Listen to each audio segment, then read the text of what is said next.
మరొక అందుకు అంత గొప్పది. శ్రీశైలం వంటి క్షేత్రం ఈ సృష్టిలో అది మనుష్య నిర్మాణం కాదు, ఎవరు గుడి కట్టడం చేత క్షేత్రం అవడం కాదు. అది గట్టిగా చూస్తే ఆ పక్కని నది కూడా దగ్గరలేదు, కింద ఎక్కడికో పెడితే నది కనిపిస్తుంది. అది ఒక మహత్వం ఉంది శ్రీశైలంలో. చాలామందికి పురాణంలో కూడా ఈ విషయం ప్రచారంలో లేదు, తెలియదు కాబట్టి ఎరగరు చాలామంది దీని గురించి. ఒక రహస్యం ఏంటంటే అక్కడ 2 రాత్రిళ్ళు ఉన్నవాడికి పూర్వజన్మ స్మృతి వస్తాయి. పూర్వజన్మ కర్మ స్మృతి కళలో కనపడి క్షయం అయిపోతుంది, కర్మక్షయం. ఒక చిన్న అనుభవంలాగా ఏదో తను వేరే శరీరంలో ఇంకో వేరే వ్యక్తిగా తాను తిరుగుతున్నట్టు స్వప్నం ఏదో అనుభవం రావడం. అది ఎప్పుడైతే తన కాన్షియస్నెస్లోకి ఆ అనుభవం కళ్ళలో వచ్చిందో తక్షణమే ఆ పాత కర్మ అంతటో కట్ ఆఫ్ అయిపోవడం. అదంతా కర్మ క్షయం కావడం కాదు, కట్ ఆఫ్ అయిపోతుంది. ఆ లింక్ వెనకాల తెగిపోతుంది. యోగులకి పూర్వజన్మ స్మృతులన్నీ వాళ్ళు కోరకపోయినా అక్కడ తలుపులు తెరుచుకున్నట్టు అన్నీ తెలుస్తాయి. ఒక అత్యద్భుతమైన క్షేత్రం. మీకు ఏదో ఉన్నట్టుండి ఏదో మామూలుగా ఇలా కూర్చుని పార్కులో కూర్చుని ఉంటే కూడా మీకు మీ ట్రాన్స్ఫార్మేషన్ వస్తుంది, ఇంకొక కొత్త సీన్లోకి వెళ్ళిపోతారు, ఇంకొక లొకేషన్లోకి. ఇలాంటి అద్భుతాలు అక్కడ జన్మకి సంబంధించినటువంటివి, పూర్వజన్మ సంస్కారాలు. ఎక్కడో మీరు ఏదో ఊళ్ళో మీరు ఏదో పని చేస్తున్నట్టు, యజ్ఞం చేసినట్టు, దానం చేసినట్టు మీకు ఉన్నట్టుండి సీన్ కనిపిస్తుంది. మీ పూర్వజన్మ సినేరియో యాక్చువల్గా అలాగా ముందు ప్రొజెక్షన్స్ వచ్చేస్తాయి. అట్లాంటి ఆ జీవుడికి ఈ శరీరం, ఈ వర్తమాన జన్మ, ఇప్పుడు ఉండేటువంటి అసోసియేషన్స్, ప్లేసెస్, ఈ లొకేషన్స్, మనకు పుట్టినది, మనం పెరిగినటువంటి సంబంధ బాంధవ్యాలు, ఇందులోనే కదా మనం ములిగి ఉంటాం కదా. ఇది దాటి వెళ్ళి చూడలేం కదా. ఈ సీన్ ఇలా ఒక తెర పక్కకి తీసేసినట్టు వెళ్ళిపోతుంది. వర్తమానంలో ఉండే సీన్ ఇలా వెనక్కి తొలగించినట్టే ఆ ఓల్డ్ సీన్ అలా ఒక మాట డిస్టర్బేషన్ వస్తుంది. అటువంటి మహాక్షేత్రం అది. అంటే ఊరికే చూడడం యోగి కూడా చూస్తాడు, పూర్వజన్మ తెలుసుకుంటాడు, కానీ దాన్ని ఏం చేయలేడు. తాను చూడడమే ఉంటుంది. ఇది చూడడం అంటే అది ఆ కర్మ నాశనం చేయడం. పుణ్యం ఏదైతే ఉన్నదో, తపస్సు యొక్క ఫలం ఏదైతే ఉన్నదో అది మాత్రం ప్రిజర్వ్ చేసి, ఏదైతే అవరోధాన్ని కలిగించి అబ్జెక్ట్ చేస్తుందో భవిష్యత్తు ఉన్నది అది మాత్రం నశింపజేస్తుంది. అంటే ఏమిటి? జల్లించడం. కర్మని ఇలా తీసుకుని జల్లించి పాజిటివ్గా ఏది ఉందో అది మాత్రం ప్రిజర్వ్ చేసి మిగిలిన దాతలు పారేసినట్టు. ఆ సీవింగ్ ఒక అత్యద్భుతమైన మహా విశేషమైన క్షేత్రం అది. అది కృష్ణావతార కాలం ఏమిటి, రామావతార కాలం పూర్వం నుంచి అదొకటి చాలా గొప్ప క్షేత్రం. కాశీ ఎంత పాతదో అంత గొప్పది. ఇంకా రామావతార కాలం తర్వాతనే కదా రామేశ్వరం వచ్చింది. జ్యోతిర్లింగాలని అంటాం. ఇవన్నీ మనుష్యకృతమై ఒక మహాత్ములు తపస్సు చేయడం చేత ఏర్పడిన క్షేత్రాలు కొన్ని ఉంటాయి. ఒక ఇన్సిడెంట్ జరగడం చేత ఏర్పడిన క్షేత్రాలు ఉంటాయి. అక్కడ ఏదో లంక వెళ్ళాడు, లంకలో రావణ సంహారం చేశాడు, కుంభకర్ణ, రావణ, అనేక మంది, ఇంద్రజిత్తు మొదలైనటువంటి అక్షకుమారుడు ఇలాంటి వాళ్ళు అనేక మందిని చంపారు. వాళ్ళందరూ గొప్ప తపస్సులు చేసినటువంటి బ్రాహ్మణులు. వాళ్ళు లంకలో బ్రహ్మవంశంలో పుట్టినటువంటి ఉత్తమమైనటువంటి బ్రాహ్మణులు. రజోగుణం తమోగుణం ఉండడం చేత వాళ్ళు రాక్షసులు అనే పేరు వచ్చింది. రాక్షసులు కారు, దైత్యులు కారు, దానవులు కారు, వాళ్ళు బ్రాహ్మణులు. రావణ బ్రహ్మ అని పేరు. అంటే దైత్యులు ఉన్నారు, దితి సంతానం. ధనుజులను ఉన్నారు. ధను అనేటటువంటి ప్రజాపతి భార్య ఒక ఆవిడ ఉంది, ఆవిడ సంతానం ధనుజులు. దానవులు, ధనుజులు, రాక్షసులు అంటే అసురులు, వాళ్ళు వేరు. వాళ్ళందరూ కింద నుంచి పైకి వచ్చినటువంటి జీవకోటదంతా. ఈ అసురులు, ఈ రాక్షసులు కూడా ధను సంతానమైనటువంటిది. ఈ రాక్షసులు బ్రాహ్మణులు ఎవరైతే కశ్యప ప్రజాపతి సంతానం ఉన్నారో వాళ్ళకి అనుచరులు వీళ్ళు ప్రజలు. వాళ్ళు 10 మంది 20 మంది 100 మందే ఉంటారు అక్కడ. రావణాసుడి సంతానం, అతని తమ్ముళ్ళు వాళ్ళందరూ కూడా పులస్త్య బ్రహ్మ కొడుకు విశ్వావసు ఆవిడ బ్రహ్మదేవుడు వంశంలో 4వ వాడైనటువంటి ఆయన కొడుకు ఇతను పౌలస్త్యుడు ఇతను. వీళ్ళందరూ కూడా వేదంలో ఎటువంటి వారంటే జట అనేటువంటి ఒక భాగానికి కర్త ఆయన రావణాసురుడు. జటా శాఖకి కర్త ఆయన. వేదంలో కొత్త విధానాన్ని సృష్టించినవాడు ఆయన. వేదాన్ని ఏ విధంగా దాన్ని మధిస్తే ఇంకా కొత్త శక్తులు పుడతాయో ఆ మార్గం చూపించినవాడు ఆయన. ఇంత మహాత్ములు వీళ్ళందరూ వాళ్ళలో తమగుణం రజోగుణం రావడం, శత్రుభావం రావడం చేత చంపాల్సి వచ్చింది. కాబట్టి క్షత్రియుడు అనేవాడు సాంప్రదాయాలు ఎలా ఉందంటే ఎంత పాపం చేసినా బ్రాహ్మణుని వధించకూడదు, వాడిని వదిలిపెట్టాలి. కానీ వీళ్ళు మామూలు వాళ్ళు కాదు. వాళ్ళు బతుకుంటే ఇంకెవరిని బతకనివ్వరు. అలా ఉన్నారు వాళ్ళు. అక్రమాలు చేశారు, తపస్సులు ఖర్చు అయిపోయినాయి. వాళ్ళని వధించడం చేత ఈ కర్మ యొక్క ఫలం నన్ను అంటకుండా, నా వంశంలో మళ్ళీ రాకుండా ఈ కర్మక్షయం ఎలా అవ్వాలి? ధర్మంతో చేసిన పని కూడా దోషాలు ఉంటాయి. ధర్మయుక్తమైనటువంటి పని చేసినప్పుడు కూడా దోషాలు వస్తాయి. ఇప్పుడు ఇంట్లో ఒక పాము వచ్చింది, దాన్ని చంపడం ప్రాణమే తీసేస్తున్నాం మన కర్రతో కొట్టు. ధర్మం ఏం చెప్తుందంటే నీ భార్య పిల్లలు ఇంట్లో ఉన్నారు, తిరుగుతున్నారు, అది అపకారం చేస్తుందేమో. అది చేస్తుందో విషపు సర్పం అవునో కాదో, అసలు కరవబోతున్నదో కరవబోవటం లేదో ఏం తెలియదు మనకి. అయినా 100కి 1% పాసిబిలిటీ ఉంది కాబట్టి దాన్ని మనం చంపేసేస్తున్నాం. మనకి రాని ఆపదకి దాని ప్రాణమైపోతుంది. కర్మవశాత్తు ఇంట్లోకి వచ్చింది. ఈ 1%ఏ ధర్మం మనకి. దాన్ని చంపడానికి ధర్మం ఒప్పుకుంటుంది. 99% ధర్మం ఒప్పుకోదు. ఎలా తెలుసు అది మనకి అరుస్తుందని? బయటికి వెళ్ళిపోయి ఉండేది, దాని మృత్యు వచ్చింది కాబట్టి మీ కళ్ళ పడింది, అది చంపుతున్నారు. చేసే కర్మలు ఒక ధర్మం ప్రకారం ఏమో యోగ్యమైన కర్మగా కనిపిస్తుంది, అందులో వేరే దోషాలు ఉంటాయి. ఇది ఎగ్జాంపుల్. అంతే. ఎవడో వస్తాడు, ఇంట్లో తలదాచుకోవడానికి వస్తాడు, వాడిని ఎవరో తరువుకి వస్తూ ఉంటారు. వాడు దొంగతనం చేయడానికి వచ్చాడు అనుకుని వాడిని కొడతాం మనం. తలదాచుకోవడానికి వచ్చి ఉండొచ్చు. వాడు చెప్తాడు, నాకు నేనేం పాపం చేసిండు, ఏదో తరువు వస్తే దాక్కోవడానికి వచ్చాను. ఏదో నువ్వు ఇలాంటి అబద్ధాలు ఆడతావు, నాకు తెలుసు, దొంగ ఏదో కాడికి కొడతాం, వాడిని తీసుకెళ్ళి పోలీసుకు అప్పచెప్తాం. గృహస్థేమో చేసే నిత్య జీవితంలో కొన్ని కర్మలు జస్టిఫైబుల్ అనుకుని చేసే పనుల్లో అన్జస్టిఫైబిలిటీ ఉంటుంది. అందుకని ఆ దోషాలు ఉంటాయి. ఆ విధంగా రాముడు తన్ని తాను ఈ అధర్మం పాపం నుంచి పరిహారం చేసుకోవడం కోసమని గొప్ప ప్రాయశ్చిత్తం ఏం చేసుకోవాలని అడిగాడు అగస్త్య మహర్షి. ఏ ప్రాయశ్చిత్తం చేసుకుంటే నాకు ఈ కర్మక్షయం అయిపోతుంది? నేను శాంతి కోరి అడవులకు వచ్చాను, నేను రాజ్యం వదిలిపెట్టి. చేతికేమో ఆపద వచ్చింది. నా భార్యని నేను ఆవిడని కాపాడడం కోసం కాదు, ఒక స్త్రీని వాడు ఎత్తుకుపోతే ఆ స్త్రీని రక్షించడానికి క్షత్రియుడై నేను రామా నన్ను రక్షించని సీత అడిగింది. నా భార్య కాకపోయినా సరే నేను వాడిని వధించక తప్పలేదు. ఇంత క్షత్రియుడినై పుట్టి ఈ చిన్న వయసులో ఇంతమంది ఉత్తములైన తపస్సులు చేసి ఇంద్రుని జయించిన ఇంద్రజిత్తు లాంటి వాడిని, మేఘనాథుని, వాళ్ళని, వీళ్ళు అక్షకుమారుని అనేక మందిని చంపాల్సి వచ్చింది. వీళ్ళు గుణం కనుక మంచిది అయితే తపస్సు చేసి లోకాన్ని ఉద్ధరించగలిగినటువంటి తపోబలం కలిగినటువంటి బ్రాహ్మణులు కదా వాళ్ళు. వాళ్ళ బలవంతాన్ని నన్ను విధి నా చేత వీళ్ళని చంపించింది. ఈ విధి నన్ను ఇలా పరీక్ష చేసింది, నన్ను ఏం చేయమంటావు అంటే అగస్త్యుడు, రామా విధి బలీయం, నీ ఇష్టాయిష్టాలు ఇందులో లేవు. నిన్ను బలవంతాన్ని విధి తీసుకొచ్చి పని చేయించింది. తప్పనిసరిగా నీ చేత వాళ్ళని సంహరింపజేసింది. దీనికి ఈశ్వర సంకల్పం ఒకటి ఉంటుంది. సృష్టి చరిత్రలో సృష్టి అంతా కథ రాసేవాడు ఈశ్వరుడు, బ్రహ్మదేవుడు ఉన్నాడు. ఆయన సంకల్పం ఏ జీవులు ఎప్పుడు పోవాలో, ఎవరెవరు చంపాలో ఏదో ఆయన అనుకుంటాడు. నిమిత్త మాత్రంగా నీకు కర్మ దోషం వచ్చింది, దీనివల్ల నీకు కొంత దోషం తప్పదు. ఈ భార్యని తీసుకువెళ్ళి సంతానం పొంది యువరాజ పట్టాభిషేకం చేసి ఇద్దరు సుఖంగా ఉండడం అనేది ఇవన్నీ జరగవు. ఈ దోషం నిన్ను బాధిస్తుంది.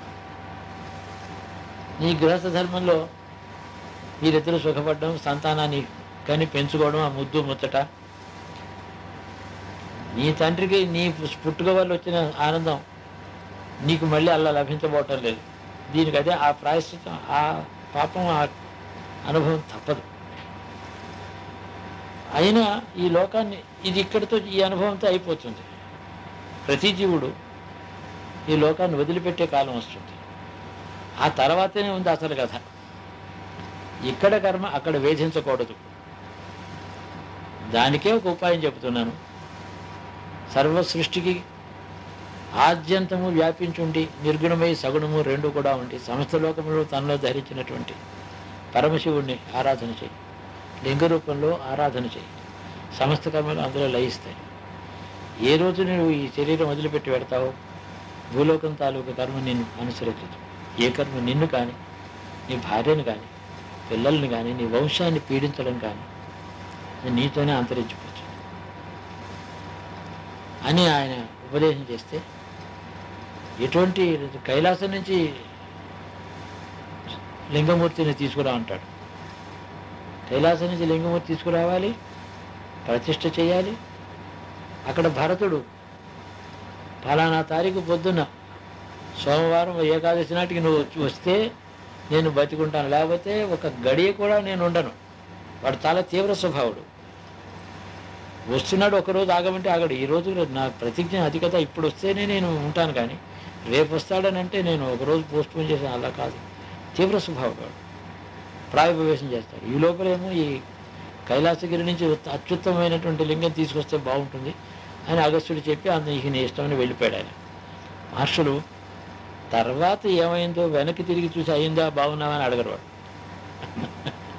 వాళ్ళకి లోకం మీద ఎవరితోనూ ఏ విషయం మీద వాళ్ళకి అనుషంగం లేదు.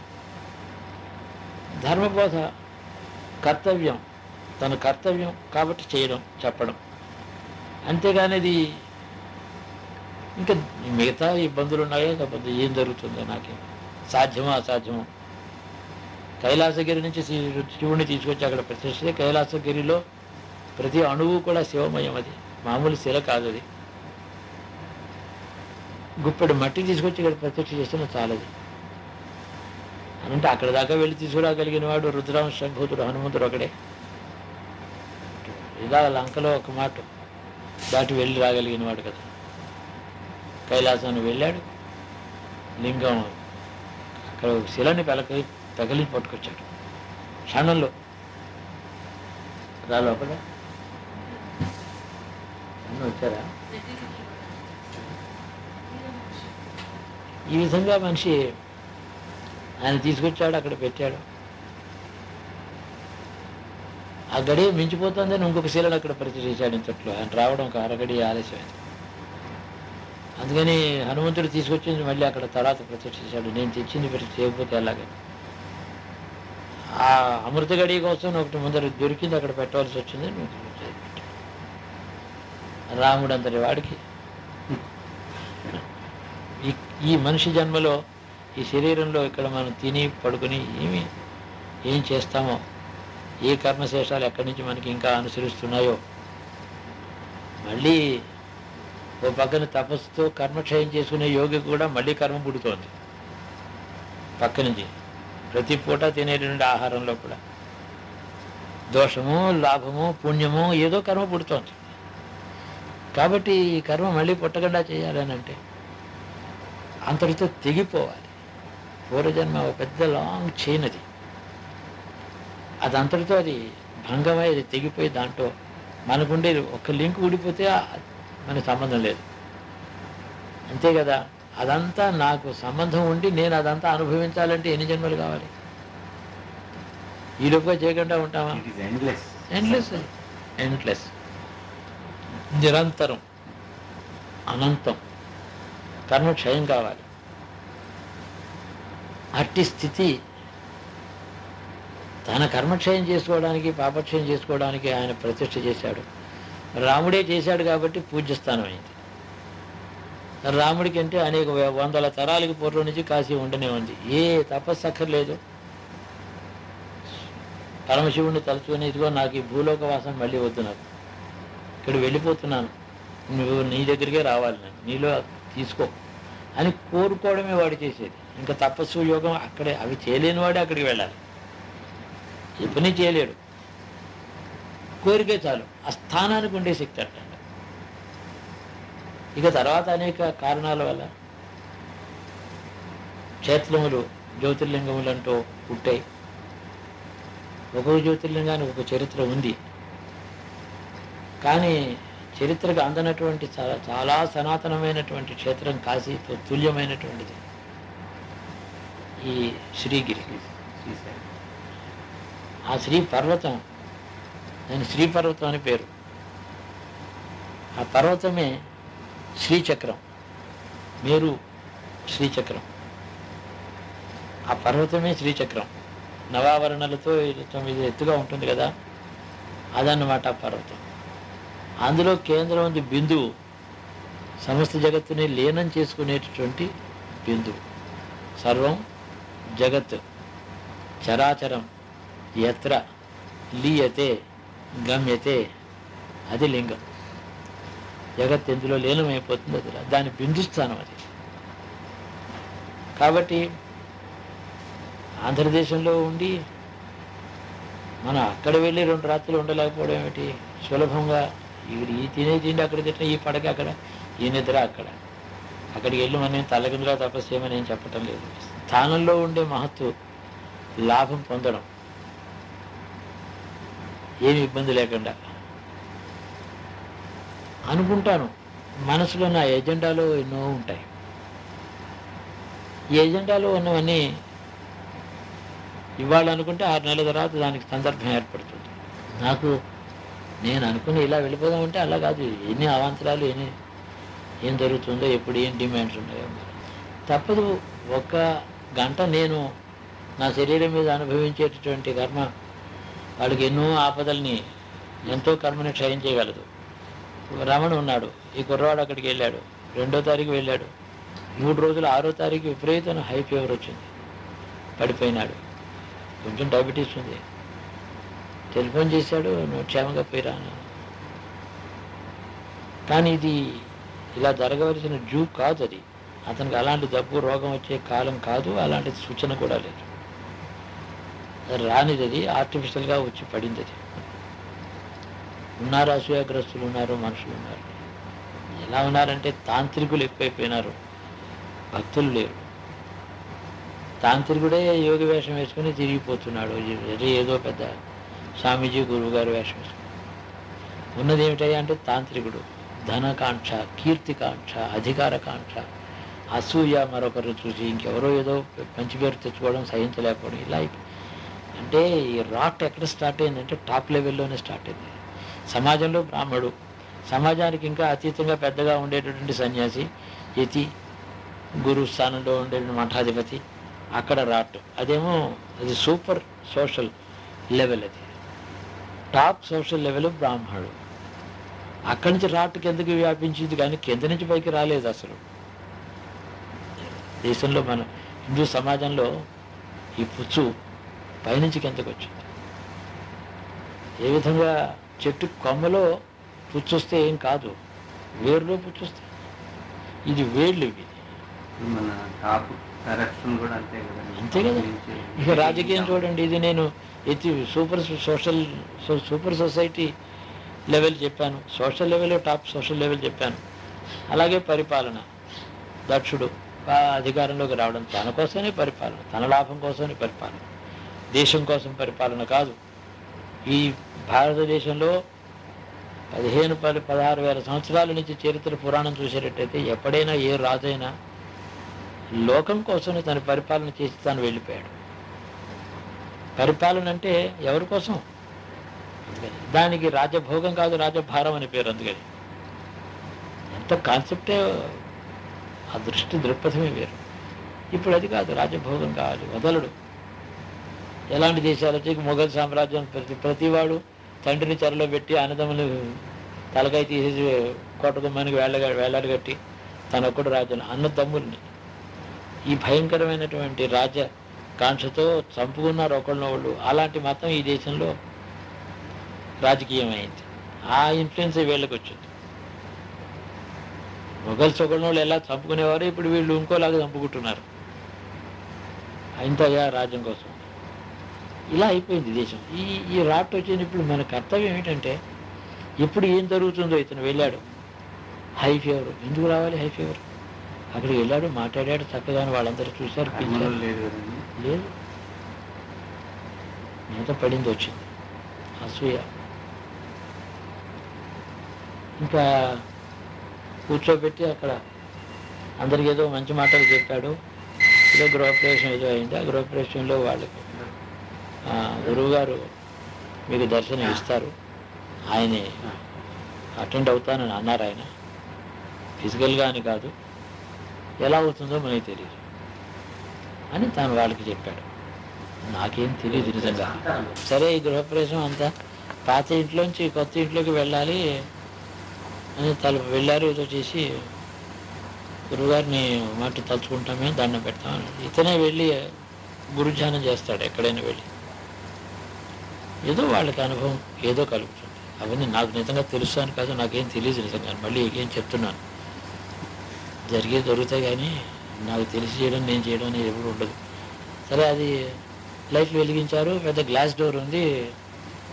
అక్కడేమో నేను పంచి కట్టుకుని ఈ రూమ్లోంచి ఆ రూమ్లో, ఈ రూమ్లో ఆ రూమ్కి 2 మాటలు అలా తిరగడం చూశారు. అయ్యో, లోపల ఉన్నారు గురువుగారు, ఇప్పుడు తలుపు వేసొచ్చాం అంటే కదా, వెళ్ళండి వెళ్ళండి. తర్వాత చూస్తుండగా షర్ట్ కూడా వేసుకుని అక్కడ కండువా పంచాయతీ క్లియర్గా అద్దం తలుపులోంచి కనబడ్డాడు ఆయన. చూశారు గురువుగారు. తలుపులు వెళ్ళి మళ్ళీ తలుపులు తీసి లోపలికి వెళ్ళి అక్కడ ఒక టేబుల్ మీద ఏదో ఫోటో ఉంది, అక్కడ బంగారపు ఇంత కాయిన్ ఒకటి అక్కడ పెట్టున్నాడు. ఈ కాయిన్ లేదు గురువుగారు అక్కడ పెట్టి వెళ్ళారని అందరికీ కాయిన్ అంతకుముందు లేదు. దాంట్లో ఏదో టేబుల్ ఫోటో అంటే ఇప్పుడు వెళ్ళి గృహప్రవేశం అయ్యి యువతలకు వచ్చి ఎవరు లేరు, వాళ్ళు 5-6 ఉన్నారు కుటుంబమే. యువతలకు వచ్చి మళ్ళీ పాత ఇంటికి వెళ్ళాలి, మళ్ళీ సామాన్ తేవాలని ఏదో పెడుతున్నారు. ఏదో అలా చాలా అందరికీ ఏదో ఇలాంటివి 4 ప్రతి చోట ఇతను వెళ్ళిన చోటల్లా వాళ్ళకి నిదర్శనాలు. మర్నాడు బాగానే ఉన్నాడు. Next day morning, 3rd day morning high fever వచ్చింది. ఎక్సైటెడ్గా ఉన్నారు వాళ్ళు. ఫీవర్ వచ్చింది. ఫీవర్ వస్తే ఆస్పిరిన్ ఏదో మందు ఇచ్చారు. అది దాన్ని వికటించింది. అది ప్లేట్లెట్స్ పడిపోయినాయి. ఇంటెన్సివ్ కేర్లో పెట్టారు. ఒళ్ళు తెలియదు. ఆ స్టెరాయిడ్స్ ఇచ్చారు విపరీతంగాను. ఏవో 2 కాస్ట్లీ ఇంజెక్షన్స్, $500 2 ఇంజెక్షన్స్ ఇచ్చారు. సరే, 5 రోజుల తర్వాత మనిషి నాతో మాత్రం 2 టెలిఫోన్లో మాట్లాడాడు. కానీ అతను మాట్లాడినట్టు అతనికి తెలియదు. గురుగారు మాట్లాడుతున్నాను, ఫోన్ ఇచ్చారు, మాట్లాడాడు. తొందరగా నువ్వు, నేను ఏం పర్వాలేదు. ఈ లోకంలో ఎలా ఉన్నారంటే, రాజకీయవేత్తలు అధికారం డబ్బు కోసం నేర్చేవారు, మతాచార్యులు అంతే. ఇంకెలాగా సమాజం ఆర్యధర్మం ఎవరు కాపాడతారు? ఎక్కడుంది ఆర్యధర్మం? మామూలు గృహస్థుల్లో వాళ్ళ ఇళ్లలో ఉంది. మీ మనసులు బాగున్నాయి, నిర్బలంగా ఉన్నాయి. ఇంకోటికి కీడు కోరరు, దురాశ లేదు, మీకు ఉన్నదాన్ని మీరు తృప్తిగా ఉన్నారు. ఏదో భగవంతుడి ధ్యానం చేసి దీపం పెట్టుకుంటారు, దండం పెట్టుకుంటారు. సామాన్య ప్రజలు సత్వగుణులు సుఖంగా ఉన్నారు. కానీ ఆ పై అంతస్తుకి వెళితే బ్రాహ్మణుడు అలాగే ఉన్నాడు, వేదం చదువుకున్నవాడు అలాగే ఉన్నాడు, యజ్ఞం చేసేవాడు అలాగే ఉన్నాడు, సన్యాసి అలాగే ఉన్నాడు, రాజకీయంలో ఉండేవాడు అలా ఉన్నాడు. అంటే గుణహీనులైనటువంటి ఇదంతా స్కమ్ పైకి తేలింది. గుణం ఉన్నవాడేమో రాక్ బాటంకి కిందకి ములిగి ఉన్నాడు. బరువు అయిన వస్తువు కిందకి దిగుతుంది కదా, తేలిక వస్తువు కదా. పైకి వెళ్ళిందంతా మంచిదని కాదు, స్కమ్ కూడా పైకి తేలుతుంది. ఈ దేశ సమాజం అలా అయింది. దీనికి శాంతి ఏదో ఇలాంటి క్షేత్రాలు దగ్గర పెట్టుకుని పెడదామని 1 year నుంచి ఉంది నా సంకల్పం. అక్కడ రుద్రయాగం చేసుకుందాం, ఓ రాత్రి 2 రోజులు. నాతో ఎంతమంది వస్తారో 100-200 వస్తే మనకేమిటి, సత్రాలు ఉన్నాయి, రూప్స్ ఉన్నాయి, మన ఊరు మన దేశం, ఏం కష్టం, ఎంతమందినైనా ఏర్పాటు చేసుకోవచ్చు. నా తర్వాతనే నైమిషారణ్యం వెళ్ళి ఒక రుద్రయాగం. ఈ 2 నా ఎజెండాలో ఉన్నాయి.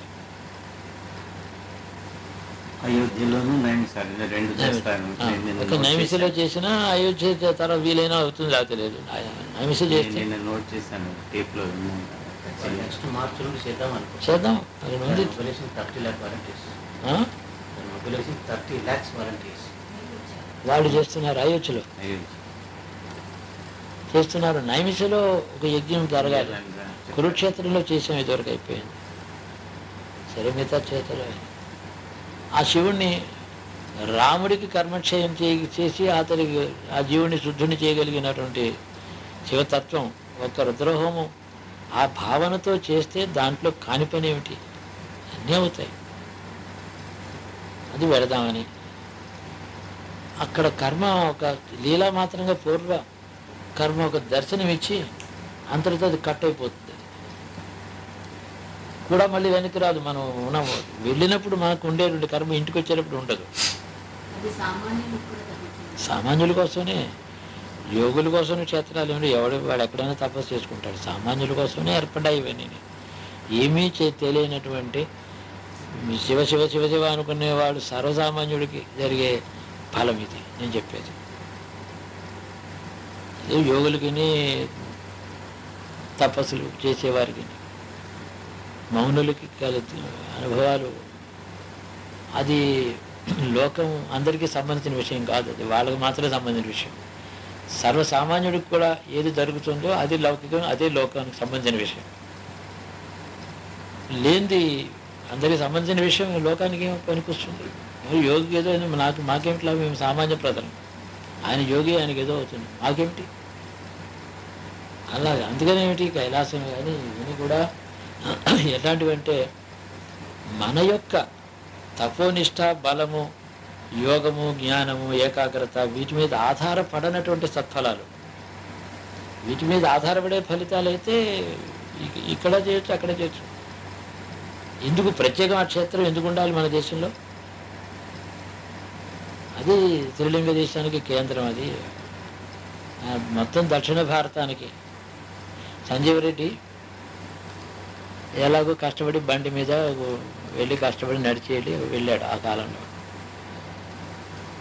మల్లన్న, నీకు నేను మా ఊరు నుంచి మంచి రోడ్డు వేయిస్తాను, నన్ను ఈ దేశాన్ని ప్రెసిడెంట్ చేస్తే నాకు కోరిక ఉంది, నిన్ను కోరితే ఏదైనా చేస్తావని అంటున్నారు. మాకు గురువు గారు ఉన్నాడు, ఆయన చెప్పాడు. ఆయన బ్రాహ్మడు ఉండేవాడు, ఆయనకి వాళ్ళ పురోహితులు అన్నాడు గురువు గారు. నువ్వు మొక్కుకోమని చెప్పాడు ఆయన. వచ్చి మొక్కుకున్నాను. నన్ను ప్రెసిడెంట్ చేశావంటే సంవత్సరం జరగకుండా నీకు రోడ్డు వేయిస్తాను, ఇక్కడ లక్షల మంది ప్రజలు రావడానికి వీలు చేస్తాను నేను అన్నాడు. వేసాడు. అడగడం ఏమిటి? నెల రోజులు జరగలేదు ఆయన ప్రెసిడెంట్ అయినాడు. అంటే లౌకికమైన కోరికలు కూడా ఆయన అడిగితే దేవేంద్రుడు వెళ్ళి యాచించి తెచ్చుకునేటటువంటి స్థానం. దేవేంద్రుడు వెళ్ళి అంత ఉత్కృష్టమైన స్థానం అంటే దానికి ఎగ్జాజరేషన్ లేదు. సామాన్యులందరికీ ఇక్కడ దయ తప్ప, అనుగ్రహము ప్రధానమే తప్ప ఇంకొకటి లేనే లేదు. ఓపెన్ అది. ఇదిగాక భ్రమరాంబ అమ్మవారు అక్కడ దేవీ పీఠాలు అతి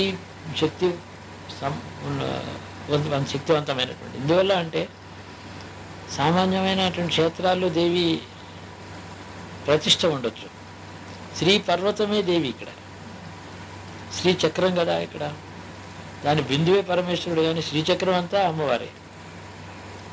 ఎంత చెప్పగలం దాన్ని. అక్కడ భ్రామరీ విద్య అని చెప్పి తుమ్మెదలు జుమ్ అని శబ్దం, అది హృదయంలోంచి వినిపిస్తుంది. అది మౌనంగా ఉంటే ఆ భ్రామరీ విద్య అని దానికి పేరు. అక్కడ ప్రణవం యొక్క శబ్దం అలా వినిపిస్తుంది. ఆ భ్రమరాంబ ఆ శబ్ద స్వరూపిణి ఆవిడ, ఆ నాదస్వరూపిణిగా ఉంది అక్కడ. పైకి అమ్మవారు విగ్రహం, పూజ అంతా జరుగుతుంది. ఆ వాళ్ళని వెళ్ళి ఓ మాట మీరు దర్శనం చేసుకోవడానికి. లాస్ట్ ఇయర్ ఏదో బెంగళూరు వెళ్ళినప్పుడేమో మా చిన్న కోడలికి ఏదో అబార్ట్ అయిపోయింది, చాలా ప్రమాదం అయింది, ఎమర్జెన్సీ ఆపరేషన్, బతికింది బయటపడి. బెంగళూరు వెళ్ళినప్పుడు వారం రోజులు ఉందామని వచ్చారు. అక్కడ శ్రీశైలం వెళ్ళారు. ఇది మే నెలలో వెళ్ళారు, మొన్న మే నెల. June first week functions 1 week అంతే. జూన్ 4 ఫంక్షన్స్ అనే సరిగా 5 లాస్ట్ వీక్ ఆఫ్ మే వెళ్ళారు. అక్కడ వీళ్ళేమో అమ్మవారి ఎదురుగుండా ఇంత శ్రీచక్రం పెట్టి కుంకుమార్చన చేయిస్తాడు ఆ బ్రాహ్మణ అందరికీ. ఇట్లా చేసుకుంటుంటే ఆ గుళ్ళోంచి గంగాదేవి బయటకు వచ్చి వీళ్ళని ఇలా చూసి ఇలా చూసి అలా నడిచి వెళ్ళింది. రాజశేఖర్ కదా అమ్మ వచ్చింది అని. అవును అమ్మ వచ్చింది అంటే అలా వెళ్ళింది చూడండి అన్న. గబగబా లేచి ఆవిడే వీళ్ళని చూసింది, ప్రత్యక్షంగా ఫిజికల్గానే చూసింది. చూసి అవతలికి వెళ్ళింది. అలా వెళ్ళి చూశారు, అక్కడికి లేదు. వీళ్ళంటారు ఎదురుగుండా వచ్చింది, మా ఎదురుగుండా మమ్మల్ని పూజ చేసుకుంటుంటే గుడి లోపలి గర్భాలయంలోంచి యువతలకు వచ్చి, అంటే గర్భాలయం అలమార దగ్గర ఉంటుంది అమ్మవారు, ఇక్కడ కూర్చుని పూజ చేస్తూ ఉంటాం ఆ గడప యువతల ఇలాగ కూర్చుని. ఆవిడ వచ్చి చూసేటప్పటికి వీళ్ళు ఎక్సైట్ అయిపోయినారు. వీళ్ళు ఆడపిల్ల కావాలని కోరుకుంటున్నారు అప్పటి నుంచి. సరే అమ్మ మాకు వరం ఇచ్చేసింది. ఆ లోపల ఉంది అమ్మవారు లోపల ఉంది. ఆవిడ యువతలకు వచ్చి మాకు కనపడింది, బయటికి ఇలా వెళ్ళిపోయింది. ఇంకేదో జరిగింది ఇలాగా. అవును నేను చూశాను అంటారు ఎవరో అన్కన్సర్న్ పీపుల్. ఇలా వెళ్ళింది, అవును కదా ఆవిడ ఆకుపచ్చ చీర కట్టుకున్న ఆవిడ కదా, ఇలాగే వెళ్ళింది, మేము చూసామంటారు. ఆవిడ మా అమ్మగారండి అంటారు వీళ్ళు. అంటే కళ్ళు మోసం చేయవు కదా ప్రత్యక్షంగా. పోనీ అనుకున్నారా ఆవిడ గురించి అంతకుముందు? అసలు ఆ ఆవిడ జ్ఞాపకమే లేదు వాళ్ళకి. వారు పూజ చేసుకున్నారు. అటువంటి భ్రామరి విద్య భ్రమరాంబ అంతే. శ్రీశైల సంఘే విబుధాత సంఘే సజ్జన తారనాయ శంకరుడు ఆ అమ్మవారి స్తోత్రం చేశాడు. రాజు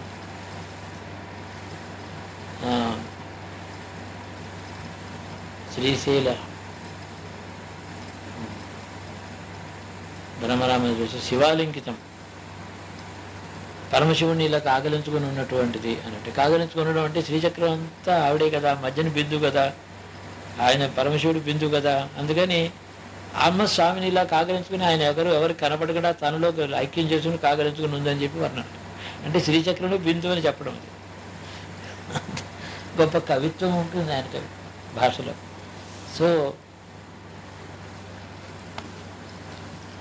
నేను ఎప్పుడు వెళ్ళినా మా అమ్మ అడిగింది, అన్న కాశీ కూడా వెళ్ళి తీసుకొచ్చావు కానీ శ్రీశైలం చూడాలి ఉంది నాకు, ఆ తర్వాతనే నేను వెళ్ళిపోతాను, అది మాత్రం ఉండిపోయింది. దాందే ఉంది అన్నాను. నెక్స్ట్ సండే బయలుదేరిన కారులో వెళ్ళి ఆవిడ ఏం పొంగిపోయిందో, శ్రీశైలం చూశాను. అంటే మన దేశంలో ఉన్న అక్కడికి శ్రద్ధ ఏర్పడడం చూడడం అనేది ఒక లైఫ్లో ఒక ఘట్టం. అది ఏం చేయక్కర్లేదు, అది అనుగ్రహం. అనుగ్రహమే. అది బాగానే పిలుచుకుంటాడు. కాబట్టి ఎలాగైనా వెళ్తాం మనం. నా తర్వాత 2 నెలలు వెనకాల మీరు వచ్చినా కానీ, మీరు వచ్చాకైనా మళ్ళీ అయినా పెడతాం, కానీ వెళ్ళకుండా ఉండను నేను. నాది నా కార్యక్రమం ఎజెండాలో ఉంది. ఒక రాత్రి 2 రాత్రులు అక్కడ ఉండి అక్కడ ఎన్నో కార్యక్రమాలు చేశాను నేను. సత్రం ఇనాగరేట్ చేశాను. అక్కడ ఒక వేద పాఠశాలకు ఒక సత్రం ఉందంటే ఒక రూమ్కి 56,000 అవుతుందన్నారు, ఇచ్చాను. అప్పుడే 8 ఏళ్ల క్రితం ఇవన్నీ జరిగినాయి. ఎన్నో సత్రాలు, ఎన్నో ఇన్స్టిట్యూషన్స్, వేద పాఠశాలలు కూడా ఇనాగరేషన్స్ ఇవన్నీ వెళ్ళి వచ్చాను. మహారణ్యం అది చుట్టూ, ఇప్పుడంతా కొట్టేశారు. రెడ్డి రాజులు, రెడ్డి ప్రభువులు హిందూ యాత్రికులు వెళ్ళడానికి సౌకర్యాలు కల్పించారు ఆ కాలంలో. రోడ్డు ఎవడు వేయగలడు? వేయలేడు. ఈ దొరకాళ్ళు వచ్చి దోచుకు తినే మనుషుని దోపిడీ వాళ్ళు ఉండేవారు అక్కడ. దానా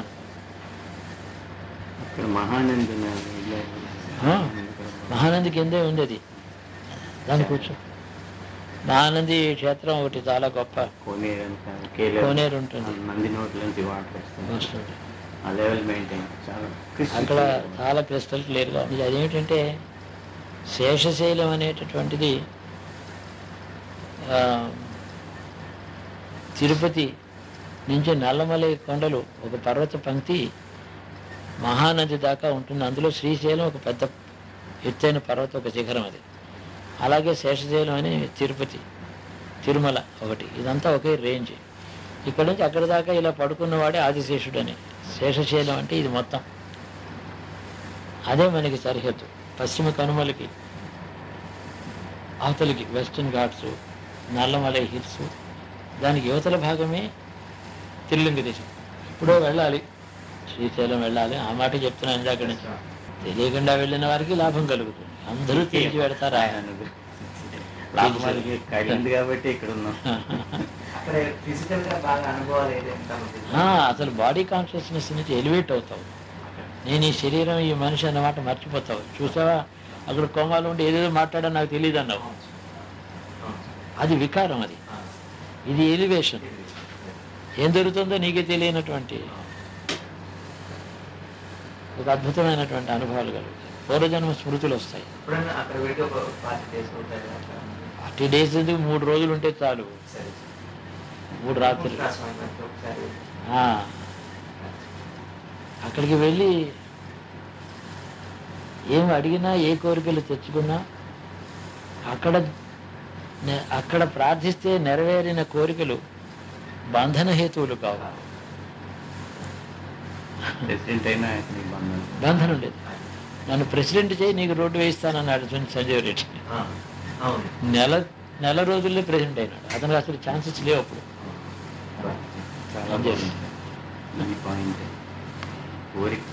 కోరుతాం అంతే. ఆయన దగ్గరికి వెళ్ళిన తర్వాత నువ్వు నన్ను కోరావు కాబట్టి వరం ఇచ్చాను, అది నీకు బంధనం పొమ్మని అలా అంటాడు. ఆ మాత్రం సామాన్య దేవతలు ఇస్తారు. మన కోరికలు ఏం పిచ్చి కోరికలు ఏముంటాయి? నాకు ఇల్లు కావాలి, నాకు ఇల్లు కావాలి, ఎలక్షన్లోకి వెళ్ళాలి, ఇవే కదా మన కోరికలు. మామూలు యక్షుడు ఇవ్వచ్చు మనకి. ఇక్కడ ఈ వాతావరణంలో తిరిగేటండి ఈ యక్షుడు వాడు ఇవ్వగలడు మన కోరికలు. దీనికోసం శివుడిని అడగాల.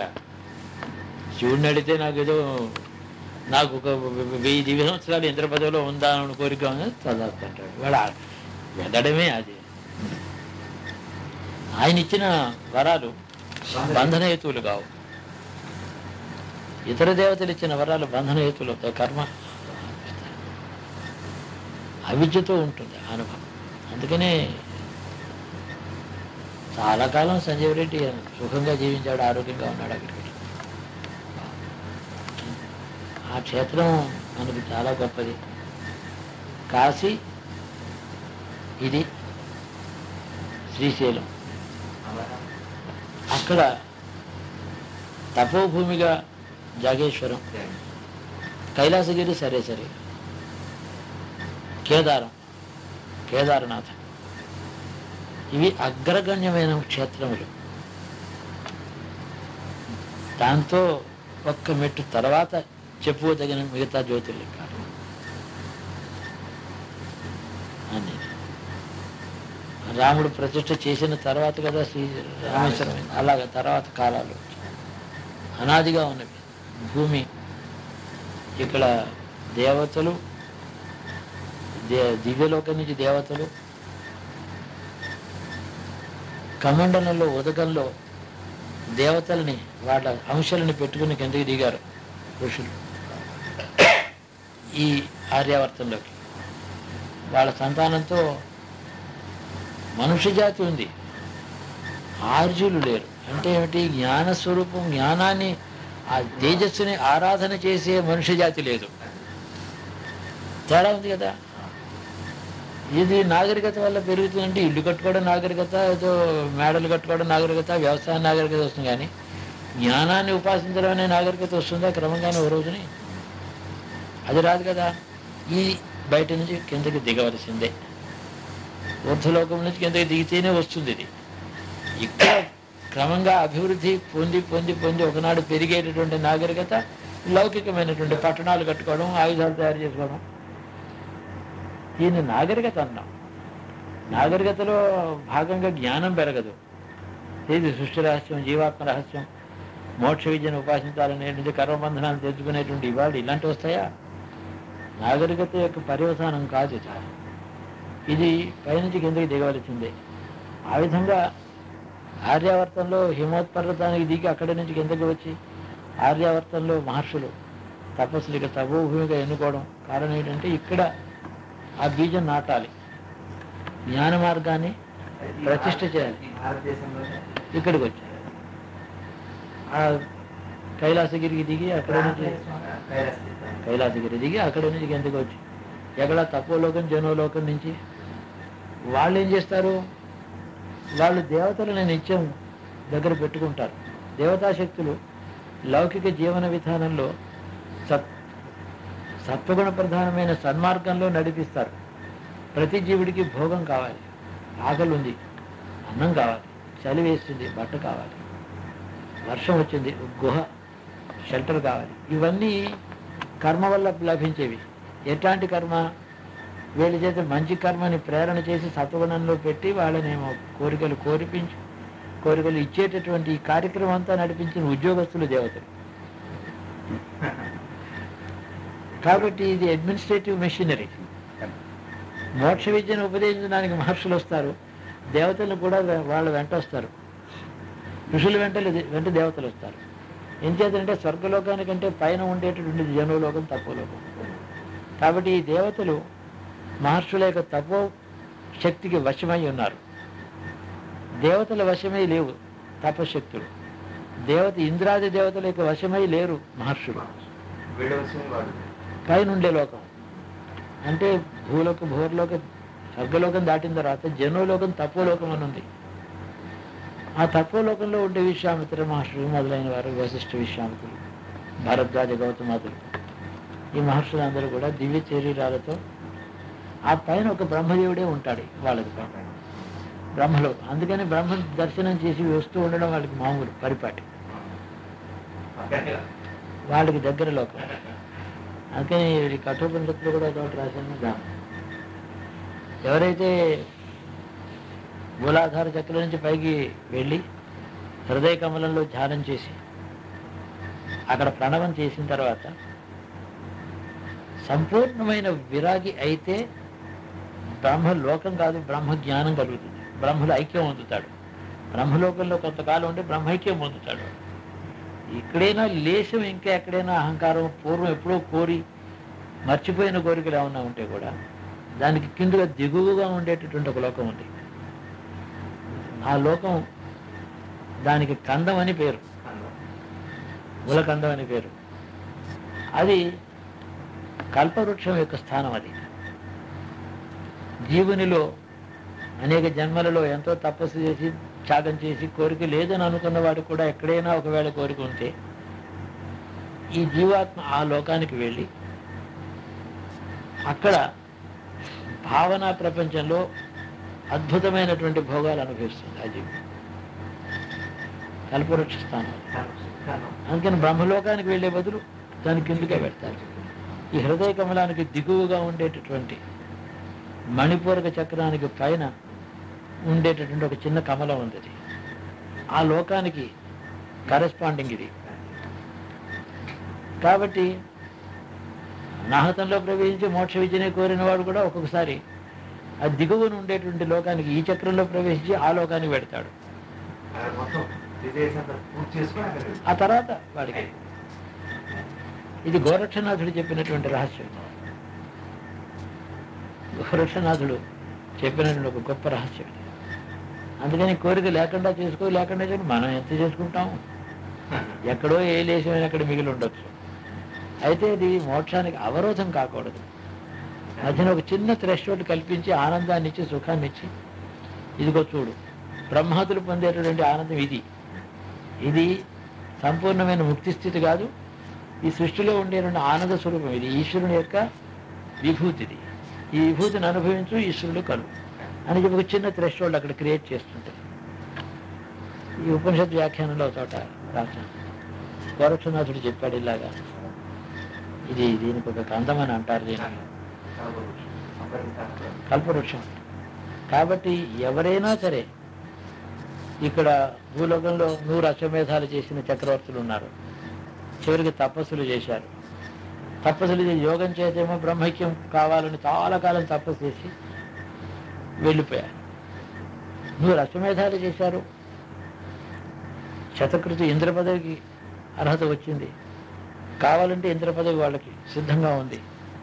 కానీ మాకు ఆ కోరిక లేదు, ఈ లోకానికి ధారపోసాము ఈ యజ్ఞ ఫలం అన్నారు, వెళ్ళారు. ఏదో రఘు మహారాజు మొదలై దిలీపుడు, రఘు మహారాజు, దిలీప చక్రవర్తి, హరిశ్చంద్ర చక్రవర్తి, ఇదంతా రఘువంశంలో వాళ్ళే వీళ్ళు. అదే విచిత్రమైన వంశం అది. అలాంటి వంశం మరొకటి ఆశ్చర్యం. సాక్షాత్తు ప్రత్యక్ష నారాయణ స్వరూపుడైనటువంటి ఆ సూర్యుని చూడు నాయన, ఈ సూర్యుడిలోంచి మనువు పుట్టాడు, ఆ మనువు వంశంలో మన పెద్దలు పుట్టారని చెప్పి రాముడికి ఉపదేశం చేస్తాడు దశరథుడు. పురాణం ఎలా చెప్పిందో ఆ రామాయణంలో వాళ్ళ ఆ సీన్ కూడా చక్కగా అలా బోధ చేసినట్టు చూపించాడు. సినిమా కానీ నాటకం కానీ కావ్యం కానీ పురాణాన్ని ఉన్నదన్నట్టుగా మనకి చెప్పగలిగితే అది ఆనందమే, అది బాగుంటుంది. జ్ఞానమూర్తికి మోక్షం, పుణ్యమూర్తికి భోగం, సృష్టి నిర్మాణం, శాసనం అది. కాబట్టి స్వర్గానికి, ఆ బ్రహ్మలోకానికి దిగువగా ఉండి ఈ తపోలోకానికి దగ్గరగా ఉండి ఆ మహర్షుల యొక్క సన్నిధికి వెళ్ళేటటువంటి మహర్షులు ఎప్పుడు కూడా దాంట్లో ఒక క్షణం ఆగరు, బ్రహ్మలోకానికి వెళ్ళిపోతారు తినగానే. అక్కడ కోరికలు ఏమన్నా ఉంటే అది ఫలిస్తాయి వెంటనే. లోపల ప్లస్ కూడా దానం చేస్తారు కదండి, ప్లస్ మైనస్ జీరో అయితే కదండి అవుతుంది కదా. అన్ని తపస్సు దానం చేసి పుణ్యం తపస్సు అంతా దానం చేస్తారు. అందుకని రఘువు మొదలైనటువంటి షట్చక్రవర్తులు మహానుభావులు తపస్సులు చేసిన వారు, వారందరూ కూడా ఇక్కడికి పెడతారు, ఈ కల్పవృక్ష స్థానానికి పెడతారు. ఈ హృదయ కమలానికి, అనాహతానికి కిందుగా చాలా దిగువగా చిన్నది, ఒక 8 అడుగులు ఎన్నో ఉంటాయి, దాంట్లో చిన్న కమలం అది. షట్చక్రాల్లోనూ దాన్ని చెప్పరు. మూలాధార స్వాధిష్టానం మణిపూరక అనాహతం అంటారు. మణిపూరానికి అనాహతానికి దిగువన చిన్న కంతం ఉంది. అదొక అద్భుతమైన లోకం. ఈ ఎవరికి చాలా తెలియదు కదా, ఈ గ్రంథంలో ప్రచారం లేదు, నేను అది కూడా రాశాను. ఇవన్నీ కూడా విచిత్రమైన విషయములు. అరే ఇదంతా ఫిక్షన్ కాదు, 101% సత్యం ఇది. అది మళ్ళీ ఒక మాట స్ట్రెస్ చేసి చెప్తున్నాను, కథ కాదు, సత్యం. వాటి స్మరణ, వాటికి సంబంధించిన విజ్ఞానమే తపఫలాన్ని ఇవ్వగలదు. తపఫలం ఈ సత్యం తెలుసుకుంటేనే వస్తుంది. అంత మహత్తు దానిలో ఉంది. మహత్తు దానిది, మన సమర్థత కాదు. తెలిస్తే చాలు. ఏదో పూర్వపుణ్యం చేత ఈశ్వరానుగ్రహం ఈ విషయములు మనకి గోచరం అవుతాయి. అందుకని శరీర ధారణ ఆరోగ్యంగా ఆయుర్దాయంతో చేయాలి. భోగాలు మనకి పుణ్యంలో ఏ కోరికలు నెరవేరి పుష్పించి ఫలించవలసినవి ఏమి ఉన్నాయో అవన్నీ అయిపోవాలి. అన్నీ అయిపోవాలంటే అన్ని భోగాలు నాకు కోరికలు తీరాలని కాదు, నాకు తెలియని కోరికలు ఏమి ఎప్పుడు కోరానో ఇప్పుడు విస్మరించి ఉండొచ్చు, మర్చిపోయి ఉండొచ్చు. అవి స్వప్న రూపంలోనైనా అనుభవంలోకి వచ్చి ఖర్చు అయిపోతాయి. అవి అవరోధం కాకూడదు. ఇది మనం కోరాలి, ఆ పరమశివుడిని కోరాలి. ఇది ఆయన అది అయిపోవాలి. అయిన తర్వాత మళ్ళీ కొత్త విధములైన కోరికలు ఏ లోకంలోనూ ఏ స్థితిలోనూ ఎక్కడున్నా కూడా మళ్ళీ కోరిక అనేటువంటిది పుట్టబడుతుంది. అది మామూలు లోకి ఈ భూలోకం మీద కోరికలు పెట్టుకుంటారు, ఇక్కడ వ్యామోహం పెట్టుకుంటారు, కాబట్టి అవి బంధన హేతువులు అంటారు. ఊర్ధ్వలోకాల్లో మాత్రమే నెరవేరగలిగినటువంటి కోరికలు ఉన్నాయి. ఒకడికి ఎంత భోగం మీద కోరిక ఉంటుందంటే ఈ భూలోకం చాలదు వాడికి, ఈ సరిపోదు, ఈ లెవెల్ ఆఫ్ హ్యాపీనెస్ సరిపోదు, ఈ లెవెల్ ఆఫ్ ఎంజాయ్మెంట్ వాడు కోరికిన తీవ్రమైన కోరిక ఇనాడిక్వేట్ అవుతుంది. భూలోకం ప్రొవైడ్ చేయలేదు ఆ కోరిక. ఎందువల్లనంటే ఎంత మహాభోగం మనుషుడు అనుభవించినా మీ అనుభవంలో భోగంలో ఉండే ఆనందానికి భంగకరం ఏమిటంటే ఇతరుల యొక్క దుఃఖం, మీకు సంబంధం లేనటువంటిది. మీకు అష్టైశ్వర్యాలు ఉన్న పక్కన దారిద్ర్యం ఉంటే మీ ఆనందానికి భంగం. అది చూడకుండా కాలక్షేపం చేస్తాం, కానీ చూస్తే మనకి ఆనందం ఉంటుంది. అల్టిమేట్గా మనుషుడికి సంపూర్ణమైనటువంటి ఆనందం, సుఖానుభూతి, వాతావరణం అంతా సుఖం ఎక్కడైతే ఉంటుందో చుట్టూ, ఏ లోకంలో సుఖం తప్ప మరొకటి ఉండదో అక్కడ మాత్రమే సాధ్యం. బాగా గుర్తుపెట్టుకోండి. కాబట్టి ఈశ్వరుడు పరమేశ్వరుడే ఈ సంపూర్ణమైన భోగాన్ని ఇవ్వదలుచుకుంటే ఈ లోకంలో ఇవ్వడది. ఏ లోకాల్లో ఆనందం మాత్రమే ఉన్నదో ఆ లోకాల్లో ఇస్తాడు. సామాన్యులు కోరుకునేటువంటి అజ్ఞానం చేత చుట్టూ అంతా సుఖం ఉండాలని కోరడం మర్చిపోయి నాకు మాత్రం ఏదో ఇమ్మని అడుగుతారు. అదిగా ఆల్రైట్, ఈ చుట్టూ దుఃఖం మధ్యనే నీకు నీ కోరికలు ఇస్తున్నాను. చుట్టూ ఉండే నుండి దుఃఖ వాతావరణం మధ్యలో నీకు మాత్రం సుఖం ఇస్తున్నాను, నువ్వేమనుభవిస్తావు చూడు. ఇవి దేవతలు ఇస్తారు, పుణ్యకర్మలు ఇస్తాయి, దాన ధర్మాల వల్ల వస్తుంది. ఇది కేవల సుఖమే ఉన్నటువంటి లోకములలో పొందిన సుఖమే సుఖం. ఈ limited mind, limited body, limited earth వల్ల కూడా అన్లిమిటెడ్ ఆనందం రాదు కదండి. రాదు. We cannot get here. Earth is limited, we are limited, mind is limited.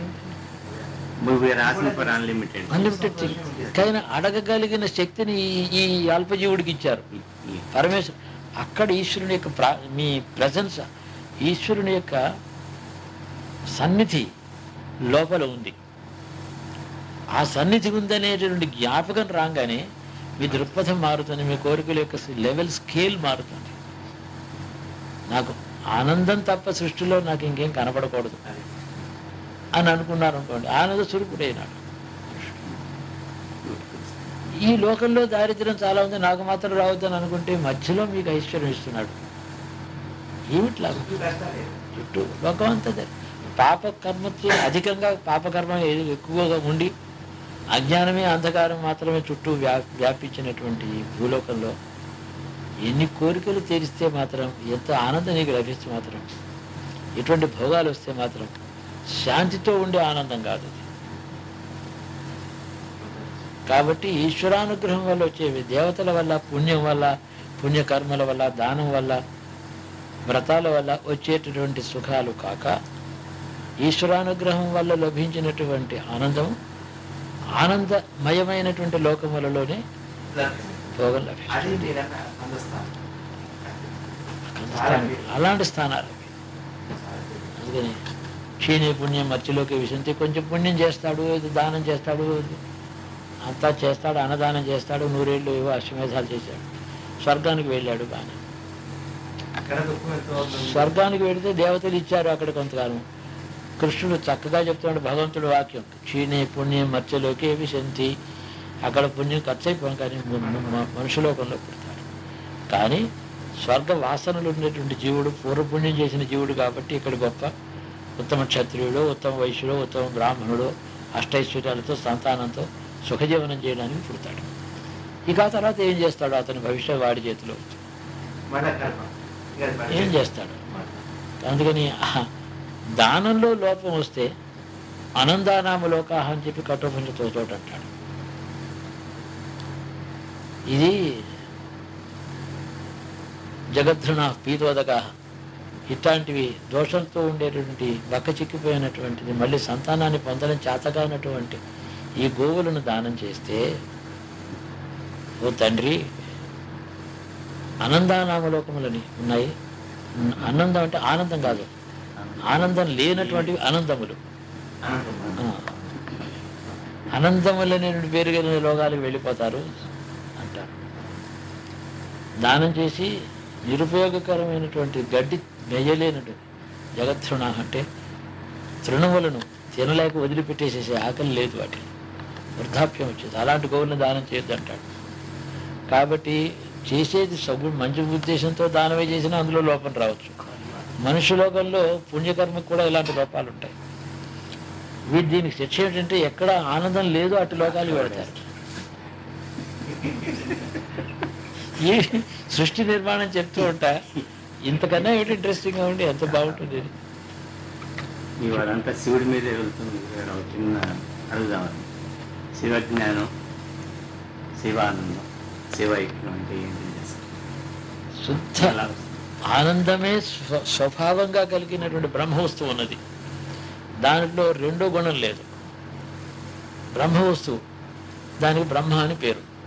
బ్రహ్మ అంటే ఏమిటంటే ఎక్కడ ఈ సృష్టి యొక్క స్పర్శ కూడా ఉండదు, కానీ సృష్టి పుట్టుకకు హేతువై, సృష్టికి ఆధారభూతమై, సృష్టికి తనలో లయం చేసుకుని ఏమీ లేకుండా, దాని జ్ఞాపకం లేకుండా లయం చేసి జీర్ణం చేసుకోగలిగినటువంటి మహాశక్తి ఏదైతే ఉన్నదో అది బ్రహ్మవస్తువు.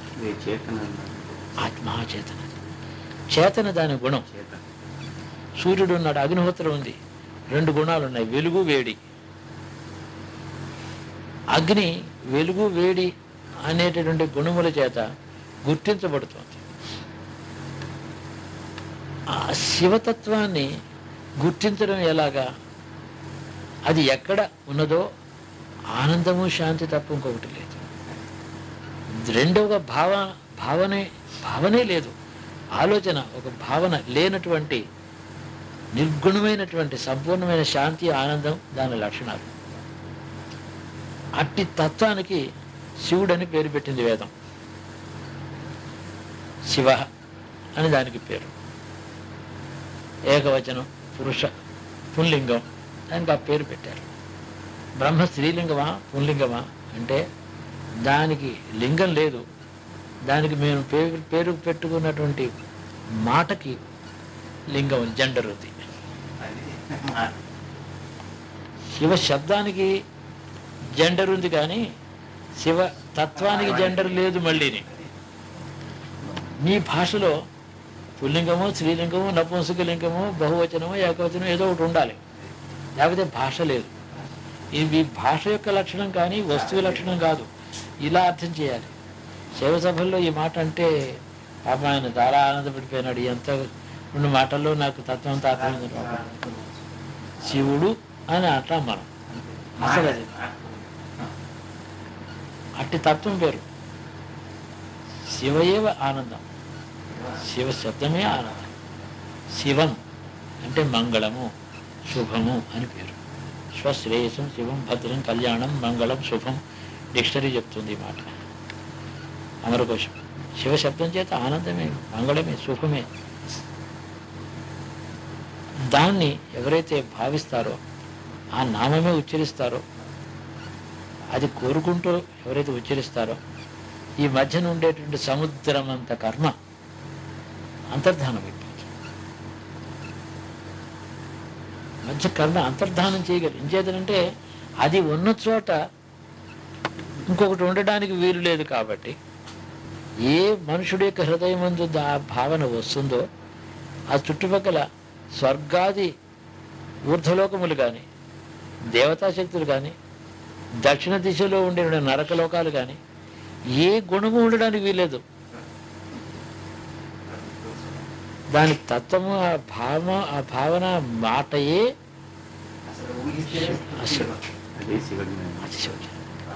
దాని భావనమే మీకు అనుభవమే జ్ఞానం.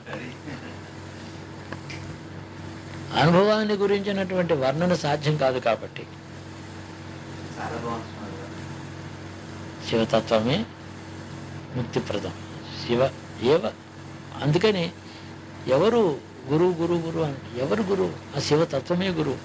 ఆ శివతత్వమే నా యోగ్యతకి తగిన విధంగా మనుష్య రూపంలోనూ నాకు ఈ జీవన యాత్రలో అనేక కోటి జన్మల యాత్ర మజిలీలు చేసి చేసి చేసి విసిగి వేశారు. చివరికి ఇంకా అనంతంగా మిగిలిపోయినటువంటి జీవయాత్ర ఎప్పుడైతే సమాప్తం అయిపోదలుచుకుందో అప్పుడు శివతత్వమే గురువై నాకు లభిస్తుంది. అంతకుముందు మార్గదర్శకులైన గురువులు ఊర్ధ్వలోకాలు చూపిస్తారు, స్వర్గానికి వెళ్ళే మార్గం చూపిస్తారు, ఆనందం కోరికలు నెరవేర్చుకునే మార్గాలు చూపిస్తారు. ఎటువంటి కోరికలైనా నెరవేరే మార్గం నేను చెప్తానని అంటాడు. కోరిక లేని మార్గం చూపిస్తానన్నవాడు ఎవడైనా ఉంటాడు అని అటు శివనామం వినిపిస్తాడు అంతే. ఈతడు శూన్యమే, ఇతడు ఊరిగా నీడ. గురువు అనేది ఏం కాదు, అక్కడ ఏం లేదు. అక్కడ ఉన్నది ఒకటే తత్వం ఉన్నది, ఆ శివతత్వమే ఉన్నది. అది జ్ఞాపకం చేసి వినిపించాడు. అతడి యొక్క ఎవరు, అందుకని శివయేవ గురువు, శివుడే గురువు అని అనుకుంటే గురువు అనే వస్తువు వేరే ఉండదు. అది శూన్యస్థితి. అది కేవల శుద్ధ నిర్గుణ శుద్ధ బుద్ధ ఆనంద స్వరూపమైనటువంటి ఒక మహోత్కృష్టమైనటువంటి అనిర్వచనీయమైనటువంటి ఆనంద స్థితి శివతత్వం. ఆ మాటను ఎవరు మనకి వినిపిస్తారో అతడు గురువు. ఆ ఎవరైతే గురువుగా కనపడ్డాడో అది శివుడే. శివుడు వేరు, శివుడు నాకు పంపించిన గురువు ఇన్ని లేదు, తత్వమే గురువు. అందుకని దేహధారణ సహజ లక్షణం కలిగినటువంటి జీవకోటికి ఏదో పశువు పక్షు ఏదో జన్మ తప్పదు. ఎప్పుడు చర్మదశ వస్తుంది, శివ శబ్దం ఎప్పుడైతే వినపడుతుందో అతడి కథ పూర్తి అయింది.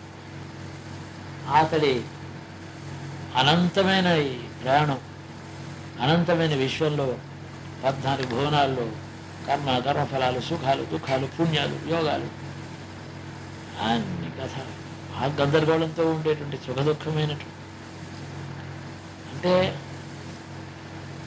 పడుగు పేక ఒక వస్త్రం నేయాలంటే ఈ రెండు కూడా మనుషులు కర్మకి హేతు అవుతున్నాయి. ఈ మనుగడ, జీవించడం అనేటువంటి మనుగడ అనేటటువంటి ఒక కథ ఒక వస్త్రం వంటిది. దానికి పడుగు పేక 2 ఉన్నాయి. ఒకే వైపు దారాలన్నీ పెడితే వస్త్రం కాదు, ఇటు ఉండాలి, దాన్ని సరిగ్గా 90 డిగ్రీల అడ్డంగానూ రావాలి, అప్పుడే వస్త్రం అవుతుంది.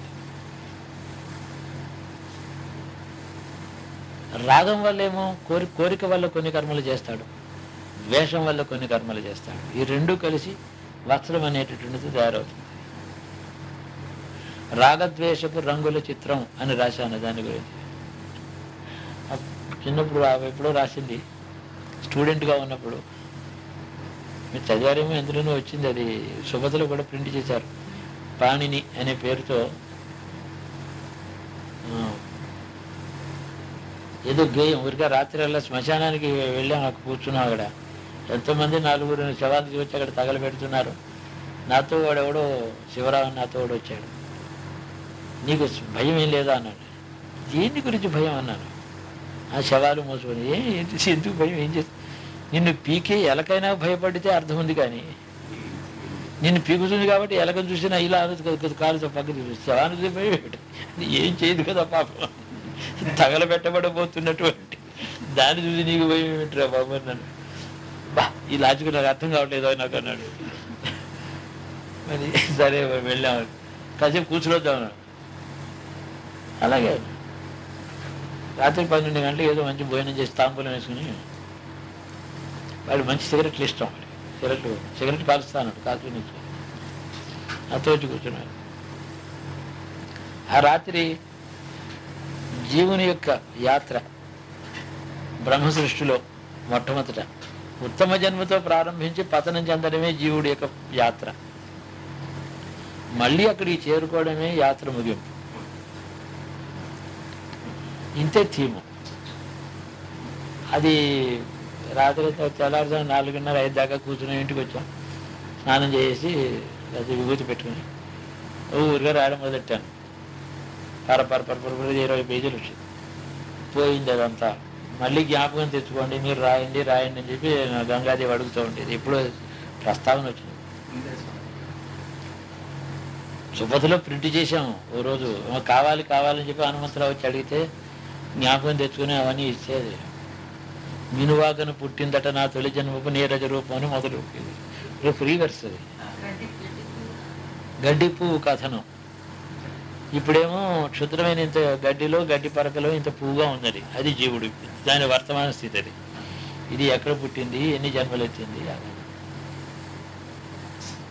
మినువాకను పుట్టిందట నా తొలి జన్మపు నీరజ రూపం. మినువాక అంటే స్వర్గంలో ప్రవహించేటటువంటి వాగు, అమృతంతో సమానమైన సౌరభం కలిగి సువాసనలు వెదజల్లేటటువంటి కమలాలతో నిండినటువంటి చక్కని వాగు అది, గంగ, ఆకాశగంగ.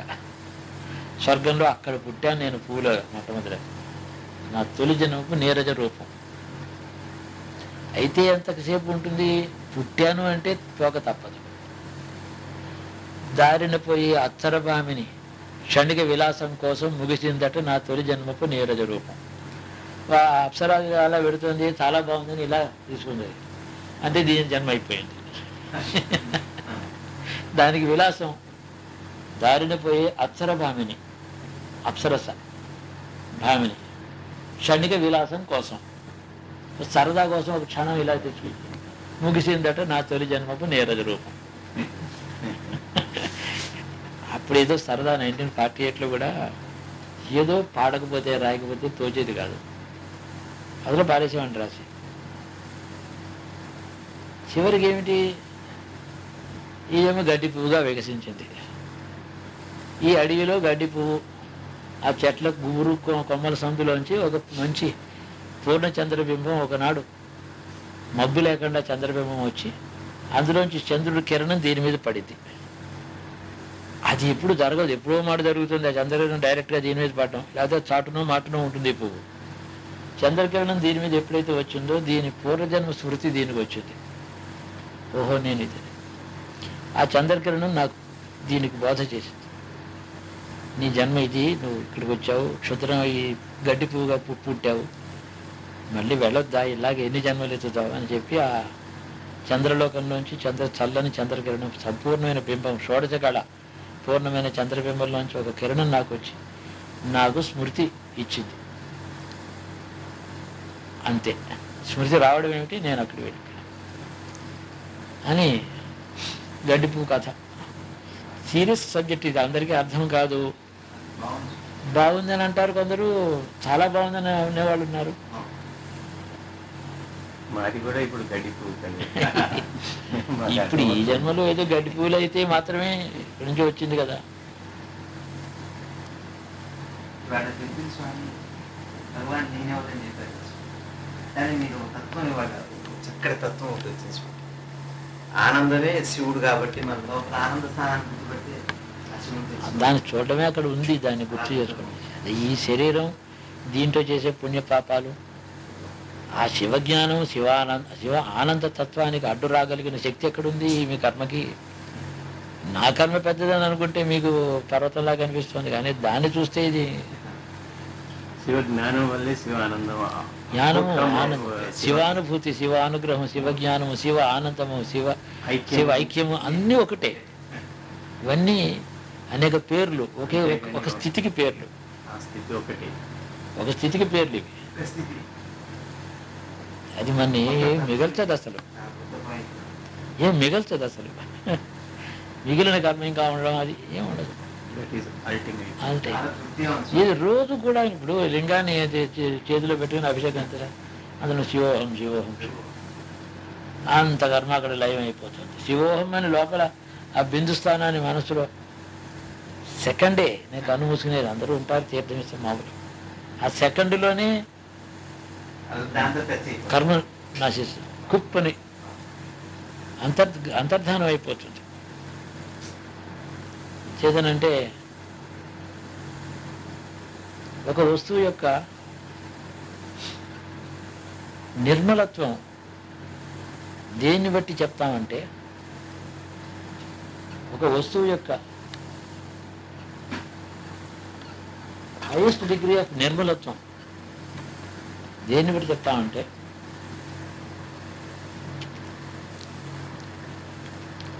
అది నశించింది, పోయింది, దాని ఆనవాలు కూడా మిగలకూడదు.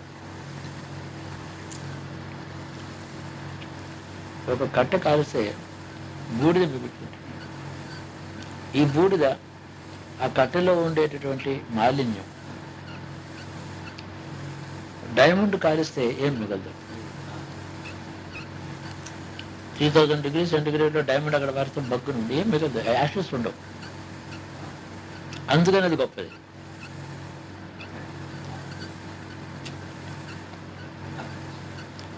మామూలు బొగ్గు బూడిద మిగులుతుంది, డైమండ్ కూడా బొగ్గే. C4 అది కార్బన్నే, కెమికల్ కాంపోజిషన్ C4 అది.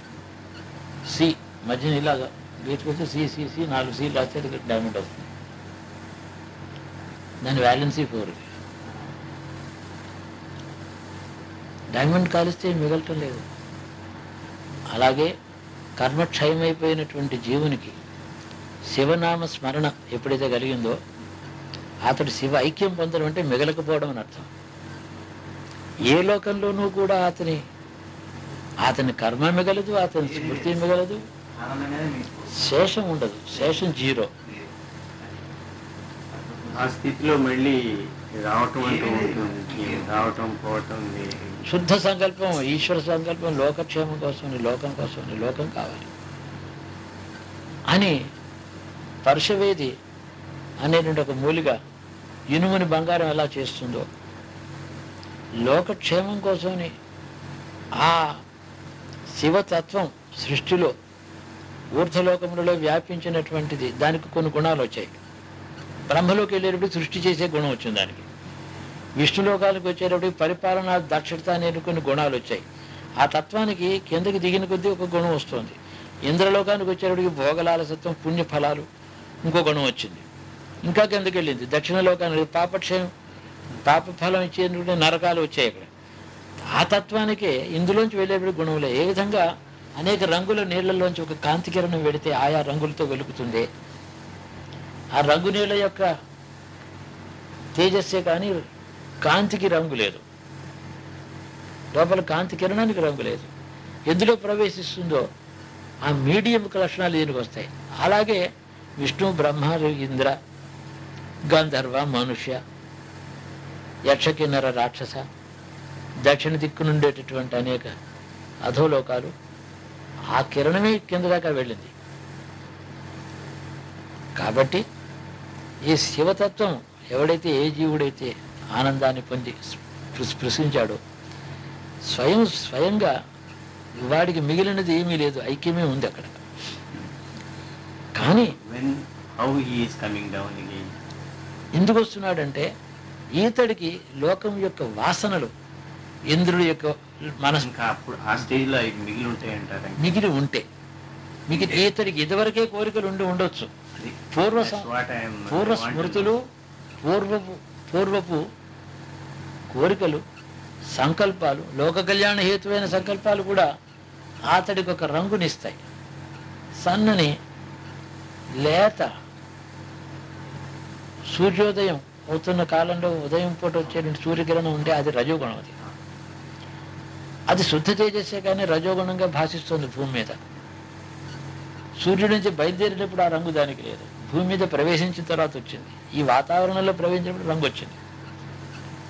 ఆ విధంగా ఈ జీవునికి శివస్పర్శ కలిగిన తర్వాత పరశవేది పొందిన స్పర్శ చేత వచ్చినటువంటి బంగారం ఎలాగ మారాడో అలాగే శివతత్వంతో ఈతడు జీవన్ముక్తుడయి బంధనం లేనటువంటి పూర్వ సంకల్ప స్థితి వల్ల లోకములలో యాతాయాత స్థితి వస్తుంది. వాళ్ళు మహర్షులు. అది బాగుందండి ఆ పాయింట్. ఇక్కడే ఇంకో పాయింట్ నాకు చిన్న సందేహం. అక్కడికి వెళ్ళిపోయారనుకోండి, he has no desire to come back. At that level, will he have any will or anything to come back again? అతనికి సంకల్పం రెండు రకాలుగా ఉంటుంది. ఈతనిని గుర్తు పెట్టుకున్నటువంటి ఇతర జీవుల సంకల్పాలకి కర్మఫలాలు ఉన్నాయి.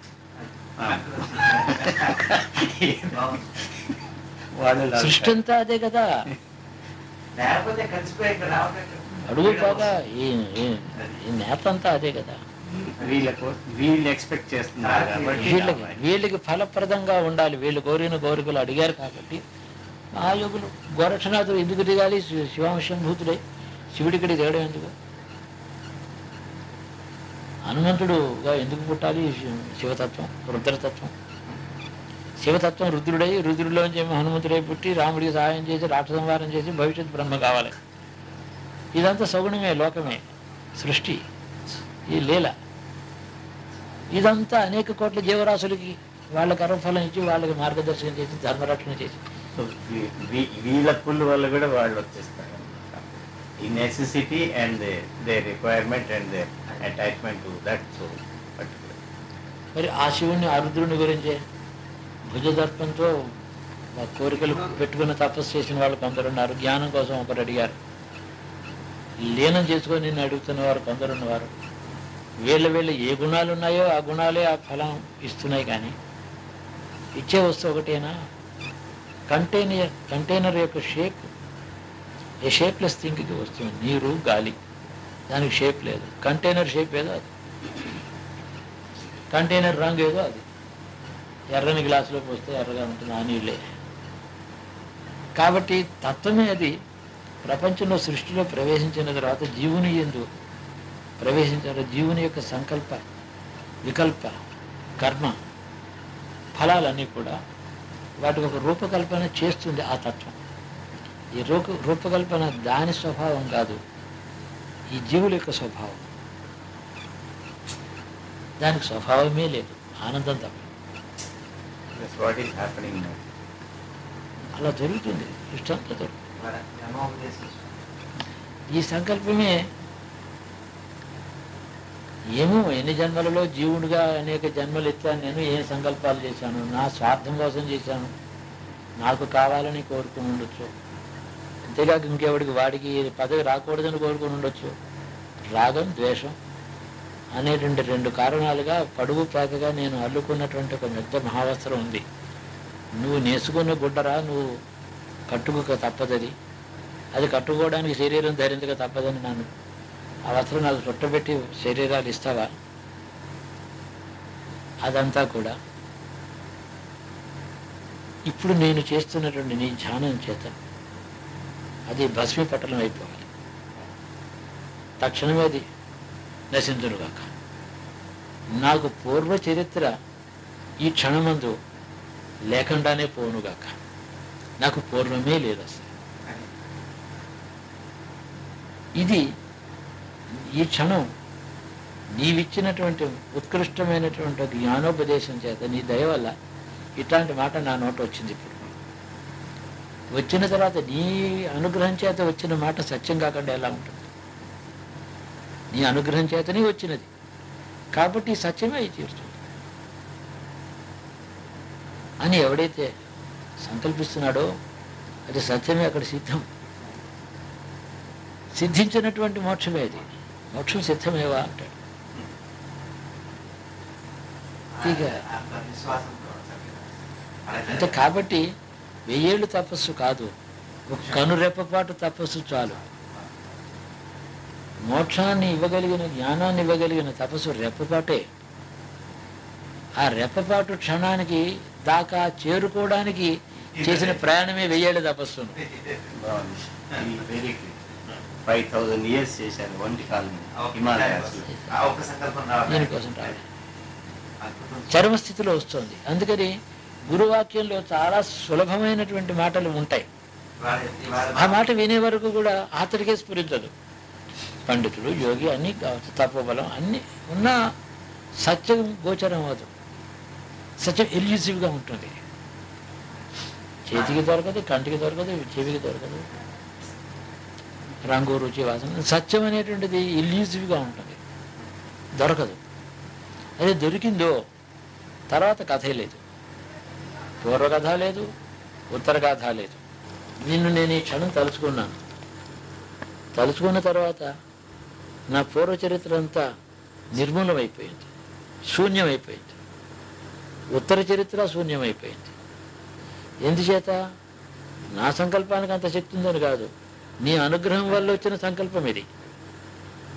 నీ సంకల్పం నాలో ప్రతిబింబిస్తోంది, కానీ నాకు సంకల్పం ఏముంది? నేను అజ్ఞానంలో ఉండేవాడు. కాబట్టి నీ సంకల్పం, నీ మహత్వం, నీ దయ వల్లనే కలిగిన సంకల్పం నాలో వస్తే అది సత్యం కాకుండా ఎలా ఉంటుంది? నీ అనుగ్రహం వల్ల వచ్చిన సంకల్పం ఇది. భావన భావన అంటే ఒక క్షణం భావించడమే. తక్షణమే పూర్వచరిత్ర ఇరేజ్ అయిపోయింది. ఏదో ఎలక్ట్రానిక్ టేప్స్లో ఏదో పొరపాటు అంతా ఇరేజ్ అయిపోతుంది. ప్రింట్అవుట్స్ కూడా వస్తాయి ఇంత పొడుగునంత, కానీ ఇరేజ్ అయిపోతుంది ఏదో క్షణంలో. అది చాలా విచిత్రమైన ఫినామినన్ అది. ఆ విధంగా పూర్వచరిత్ర శూన్యమైపోతుంది. పూర్వచరిత్ర శూన్యమైతే పూర్వచరిత్రలోంచి పుట్టేదే భవిష్యత్తు. అంతే కదా, కర్మఫలమే కదా నీకు. రేపు ఎందుకుంది, ఇవాళ ఉంది కాబట్టి. భవిష్యత్తు ఎప్పుడూ పోయింది. ఇది మిగిలింది ఏమిటి? ఈ జీవాత్మ ఎక్కడో ఒక పరమాణువు, అందులో విశ్వవ్యాప్తమైనటువంటి శివతత్వం అందు తీసుకోబడింది. ఆ తర్వాత మరి ఉంది కదా శరీరం, నీడది, శరీరం కాదు. నాలెడ్జే రిలీజ్. ఈ సత్యం గ్రహించడమే త్రికరణ శుద్ధిగా. ఎవడైతే ఒక్క క్షణం ఈ సత్యాన్ని భావించి గ్రహిస్తాడో అతడే దాన్నే జ్ఞానం అంటాం. లైట్ వెలిగిన తర్వాత చీకటి ఎక్కడ ఉంటుంది? వెలగడానికి ఎంతసేపు పట్టింది? అందుకని పూర్వం కనుక నశిస్తే పరము నశించిన భూతం లేకపోతే భవిష్యత్తు లేదు. ఆ తర్వాత యాదృచ్ఛికంగా ఉంటారు, నీడల వలె కొంతకాలం ఆ ఉపాధుల్లో ఆ శరీరాల్లో వాళ్ళు తిరుగుతారు, ఎక్కడా ఉండరు. ఆ మాటే అంటూ కఠోపనిషత్తులో జీవించి ఉన్న క్షణమందే ఎంతో ఆయుర్దాయం ఇంకా ఉన్నవాడు కూడా ఆ తక్షణమే మృత్యుని జయించిన వాడు అవుతున్నాడని. మృత్యుంజయం అంటాడు దాన్ని, మోక్షాన్ని. అతడు మృత్యుదేవతగా తన భాషలో మాట్లాడతాడు. జీవించి ఉండగానే మృత్యుని జయించిన వారు అవుతారు అంటే వాడికి ఉంటే కదా మృత్యువు. వీడే లేడు, ఇంకా చచ్చిపోయేవాడు ఎవడు? మృత్యు ఎవడికి? భవిష్యత్తు ఉత్తర జన్మ ఎవరికి లేనే లేదు. సర్వము నశించాయని అంటారు. ఆ భావాన్ని మనుషుడు ఎవడైతే భావిస్తాడో అదే తపస్సు. 5000 సంవత్సరాలు తపస్సు చేసినా చివరి గడి ఏదో ఒక క్షణం ఫలప్రదమైనటువంటి ఒక శుభగడి వస్తుంది చూడు, అక్కడికి అరైవ్ కావడానికి వచ్చినటువంటి ప్రయాణం ఇదంతాను. అంటే కనురెప్పపాటే తపస్సు, ఫలం ఇచ్చేది అంతా కూడా ఆ రెప్పపాటే. Bat of an eyelid, that is the duration of time required for మోక్ష.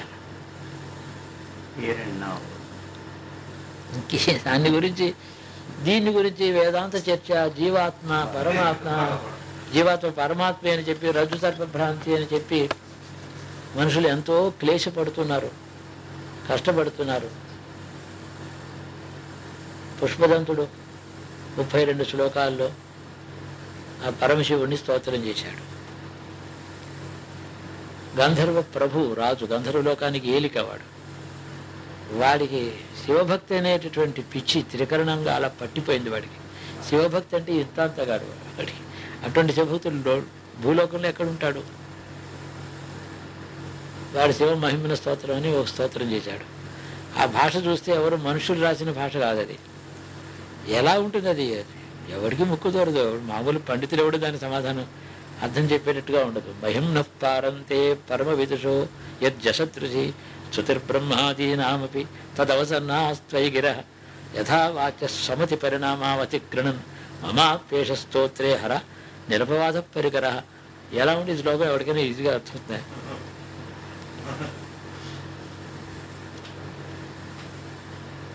ఈ స్తోత్రం చేశాడు.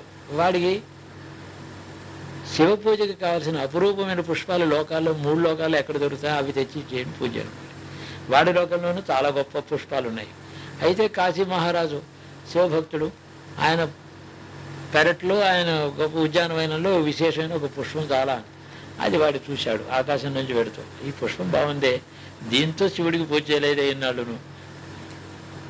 అయితే ఆ పుష్పాలు సంగ్రహించడం కోసమని అందరూ నిద్రపోతున్నప్పుడు ఆ పుష్పాలన్నీ తీసుకుని వెళ్ళిపోయాడు. ఆకాశం నుంచి కిందకి దిగి ఆ సౌరభం వాడికి నచ్చింది. వాడికి చాలా ఇష్టమైన వస్తువుని శివుడికి ఇస్తే తప్ప వాడికి తృప్తి.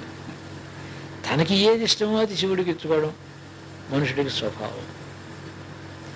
ఇది నాకు చాలా ఇష్టం అండని నేను మిగిస్తున్నాను అంటారు మనుషులు. అది మీకు ఇష్టమని తెచ్చానని ఎవరు అనలేరు. అది అనుకుంటారు. తనకి ఇష్టమని చెప్పి అవతల వాడంటే అతనికి ఇష్టమైంది అతనికి ఇద్దామనేటటువంటిది ఇష్టం ఇతనుకుంటుంది. కానీ అంతకన్నా ఇంకో గొప్ప వస్తువు ఉంది అతను, తనకి చాలా అత్యంత అపురూపమైన వస్తువు ఇంకోటికి ఇవ్వాలి. అప్పుడు అంతా ఆత్మార్పణం చేసినట్టే. కాబట్టి ఆ సంకల్పం, అది పూలు నచ్చాయి. రోజు రాత్రి వచ్చి తీసుకెళ్ళిపోయేవాడు. మహారాజు గారు పొద్దున్న వచ్చి ఆయన పూజ చేసుకోవడానికి ఆ పూలు ఒక్కలేదు. బోలెడు పూలు విచ్చుకుని చెట్టు నిండా ఉండవలసింది లేదే, అన్నీ ఎత్తుకుపోతున్నారు ఎవరు. సరే జ్యోతిష్కుల్ని పిలిచి ప్రశ్న గ్రహాలు లెక్కగట్టారు. వాళ్ళు చెప్పారు, అయ్యా ఇది సామాన్యుడు కాడు, మనుషమాత్రుడు కాడు, వాడు ఊర్ధ్వలోకి నుంచి వచ్చే గంధర్వుడో దేవత ఎవడోను, వాడిని మనం ఏం చేయలేము. అలాగా ఆ రాజుగారికి ఒక గురువు ఉన్నాడు. ఏమైనా సరే ఆయన్ని ఆ ఎత్తుకుపోయేవాడిని పట్టుకోవాలనుంది నాకు, అతను మాట చూడాలి, అడగాలనుంది నాకు, దొంగతనం ఎందుకు చేస్తున్నావు అడగాలనుంది నాకు. ఎలా ఆకాశగమనం నుంచి కిందకు వస్తాడు. ఓ పని చేద్దాం, శివపూజ చేసినటువంటి కాశీ విశ్వనాథుడికి శివపూజ పూజ చేసిన నిర్మాల్యం ఆ చెట్టు చుట్టూ జల్లుదాం, ఆ పువ్వులన్నీ. దాని మీద అడుగు పెడతాడు కదా, వాడి మహత్తులు పోతాయి. వెంటనే దొరుకుతాడు అని శివ నిర్మాల్యం తెప్పించి విశ్వనాథుడు ఆలయం నుంచి చుట్టూ అంతా పరిచారు. అతడు ఆ పుష్పాల కోసం అడుగు పెట్టాడు నేల మీద. ఆవాడు అంతే, అతడికి దివ్యలోక గమనం అంతా పోయి, దివ్య శరీరం పోయి సామాన్య శరీరం తేజస్సు. ఆ తేజస్సు వెలుగుతున్నాడు, చక్రవర్తిలా ఉంటుంది గంధర్వుడు, వాడిన సౌందర్యం. తాత్కాలికంగా అతని శక్తులు పోయినాయి. రాజుగారు పరివారంతో వచ్చి, ఏం దివ్య స్వరూపుడివి, నువ్వు దేవతవు, నీ కిరీట కుండలాలు ఇవన్నీ చూస్తే నీకు ఈ లోభం ఏమిటి, మా పూలు ఎందుకు పోవాలి, ఏదైనా మాకు లాభం కలిగింది, నువ్వు మాకు దొరికావు, నీ దర్శనం అయింది అన్నాడు. అనేటప్పటికీ వాళ్ళ చూసి తిరునున్నవి. శివుని యొక్క భక్తికి ఎంత శక్తి ఉందో అపరాధానికి అంత శక్తి ఉందని లోకానికి నిరూపించున్నాను నేను. ఎందుకంటే భక్తికి అంత శక్తి ఉంటే అపరాధానికి కూడా అంతే ఉంటుంది కదా.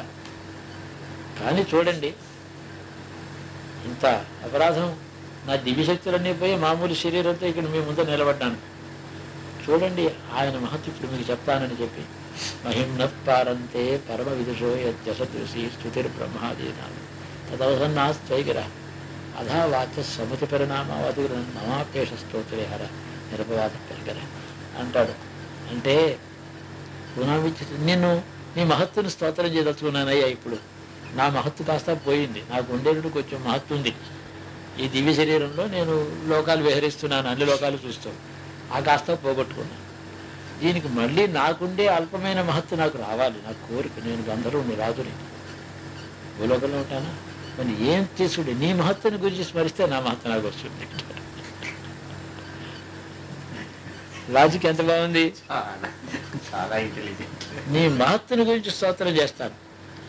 నీ మహత్తే ఇందులో సబ్జెక్టు, నీ రూపము అదంతా ఏమి కాదు, నీ అపారమైన. అయితే నువ్వు అనొచ్చు, ఏమిరా నా మహత్తుని స్తోత్రం చేసే అంత జ్ఞానం నీకుందా అంటే, నా మహత్తు అంతా నువ్వు తెలుసుకున్నావు అన్నమాట అంటావా? అలా అవసరం లేదు. నా పాత్ర, నా బుద్ధి చిన్నది. నీ మహత్తు యొక్క స్మరణతో నా అహంకారం కనుక నిండితే నా పాత్ర నిండడానికి చాలు.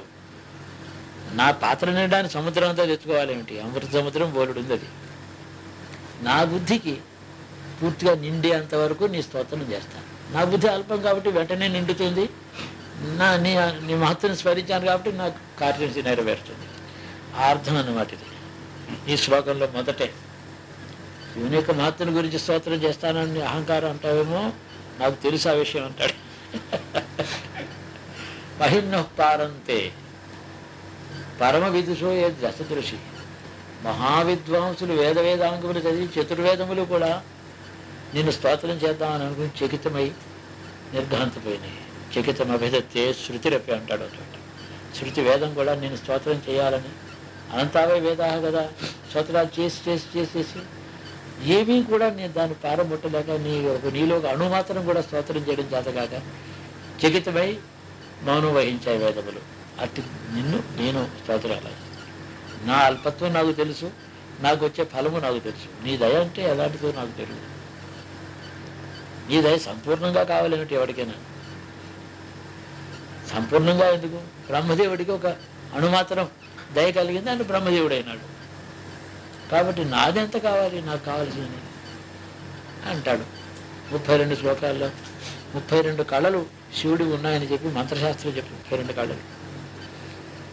ఆ స్తోత్రానికి వ్యాఖ్యానం రాద్దామని ఎంత ప్రయత్నం చేశాను. నేనే రాయాలి దీనికి వ్యాఖ్యానం, ఎవరు రాసినా సరిపోలేదు. మధుసూదన సరస్వతి వాళ్ళు వీళ్ళు మహాత్ములు చాలా గొప్ప వాళ్ళు రాశారు, నేనే రాయాలని అంత పరవశం, ఒళ్ళు తెలియకపోవడం. నాకు ఒంటి మీద స్పృహ లేదు చదివితరా, అలా ఆనందం. గోదావరిలో అలా వెలగెత్తలా పడుకుని మహిమ పారంతే పరమవిధి షోయత్ తృశ అలా ఉండేది. ఆ తర్వాత పాత్రండా నీళ్ళు వచ్చి ఆ లలితేశ్వరుడికి హరహరాన్ని పోషించేవాడు, ఆనందంగా ఉండేది. శివతత్వం ఏంటి చెప్తున్నాను, ఇందాక అదే స్మరణ జరుగుతుంది. ఆ చివరికి అంటాడు, ఎందుకంటే ఇందాక చెప్పిన పాయింట్ ఇప్పుడు మళ్ళీ చెప్తున్నాను. ఇది వరకు నేను ఎప్పుడు ఈ విధంగా స్మరించకపోవడం చేత, ఆ అపరాధం చేత ఈ రోజు వరకు ఇంకా జన్మలెత్తుతూ ఉన్నాను. భవిష్యత్తులో కూడా నేను స్మరించకపోవడం అనే అపరాధం చేయబోతున్నాను. నువ్వు నీ ఇష్టం ఏమన్నా అనుకో. ఎందుకయ్యా అంటే ఇంకో జన్మ ఉంటే కదా, ఇప్పుడు స్మరించడం చేత ఇంకో జన్మ లేదు, ఇదివరకు స్మరించకపోవడం చేత జన్మ వచ్చింది. పూర్వము లేదు, పరము లేదు నాకు. కాబట్టి ఈ స్మరణతోనే నా జీవితం సంపూర్ణమైపోయింది.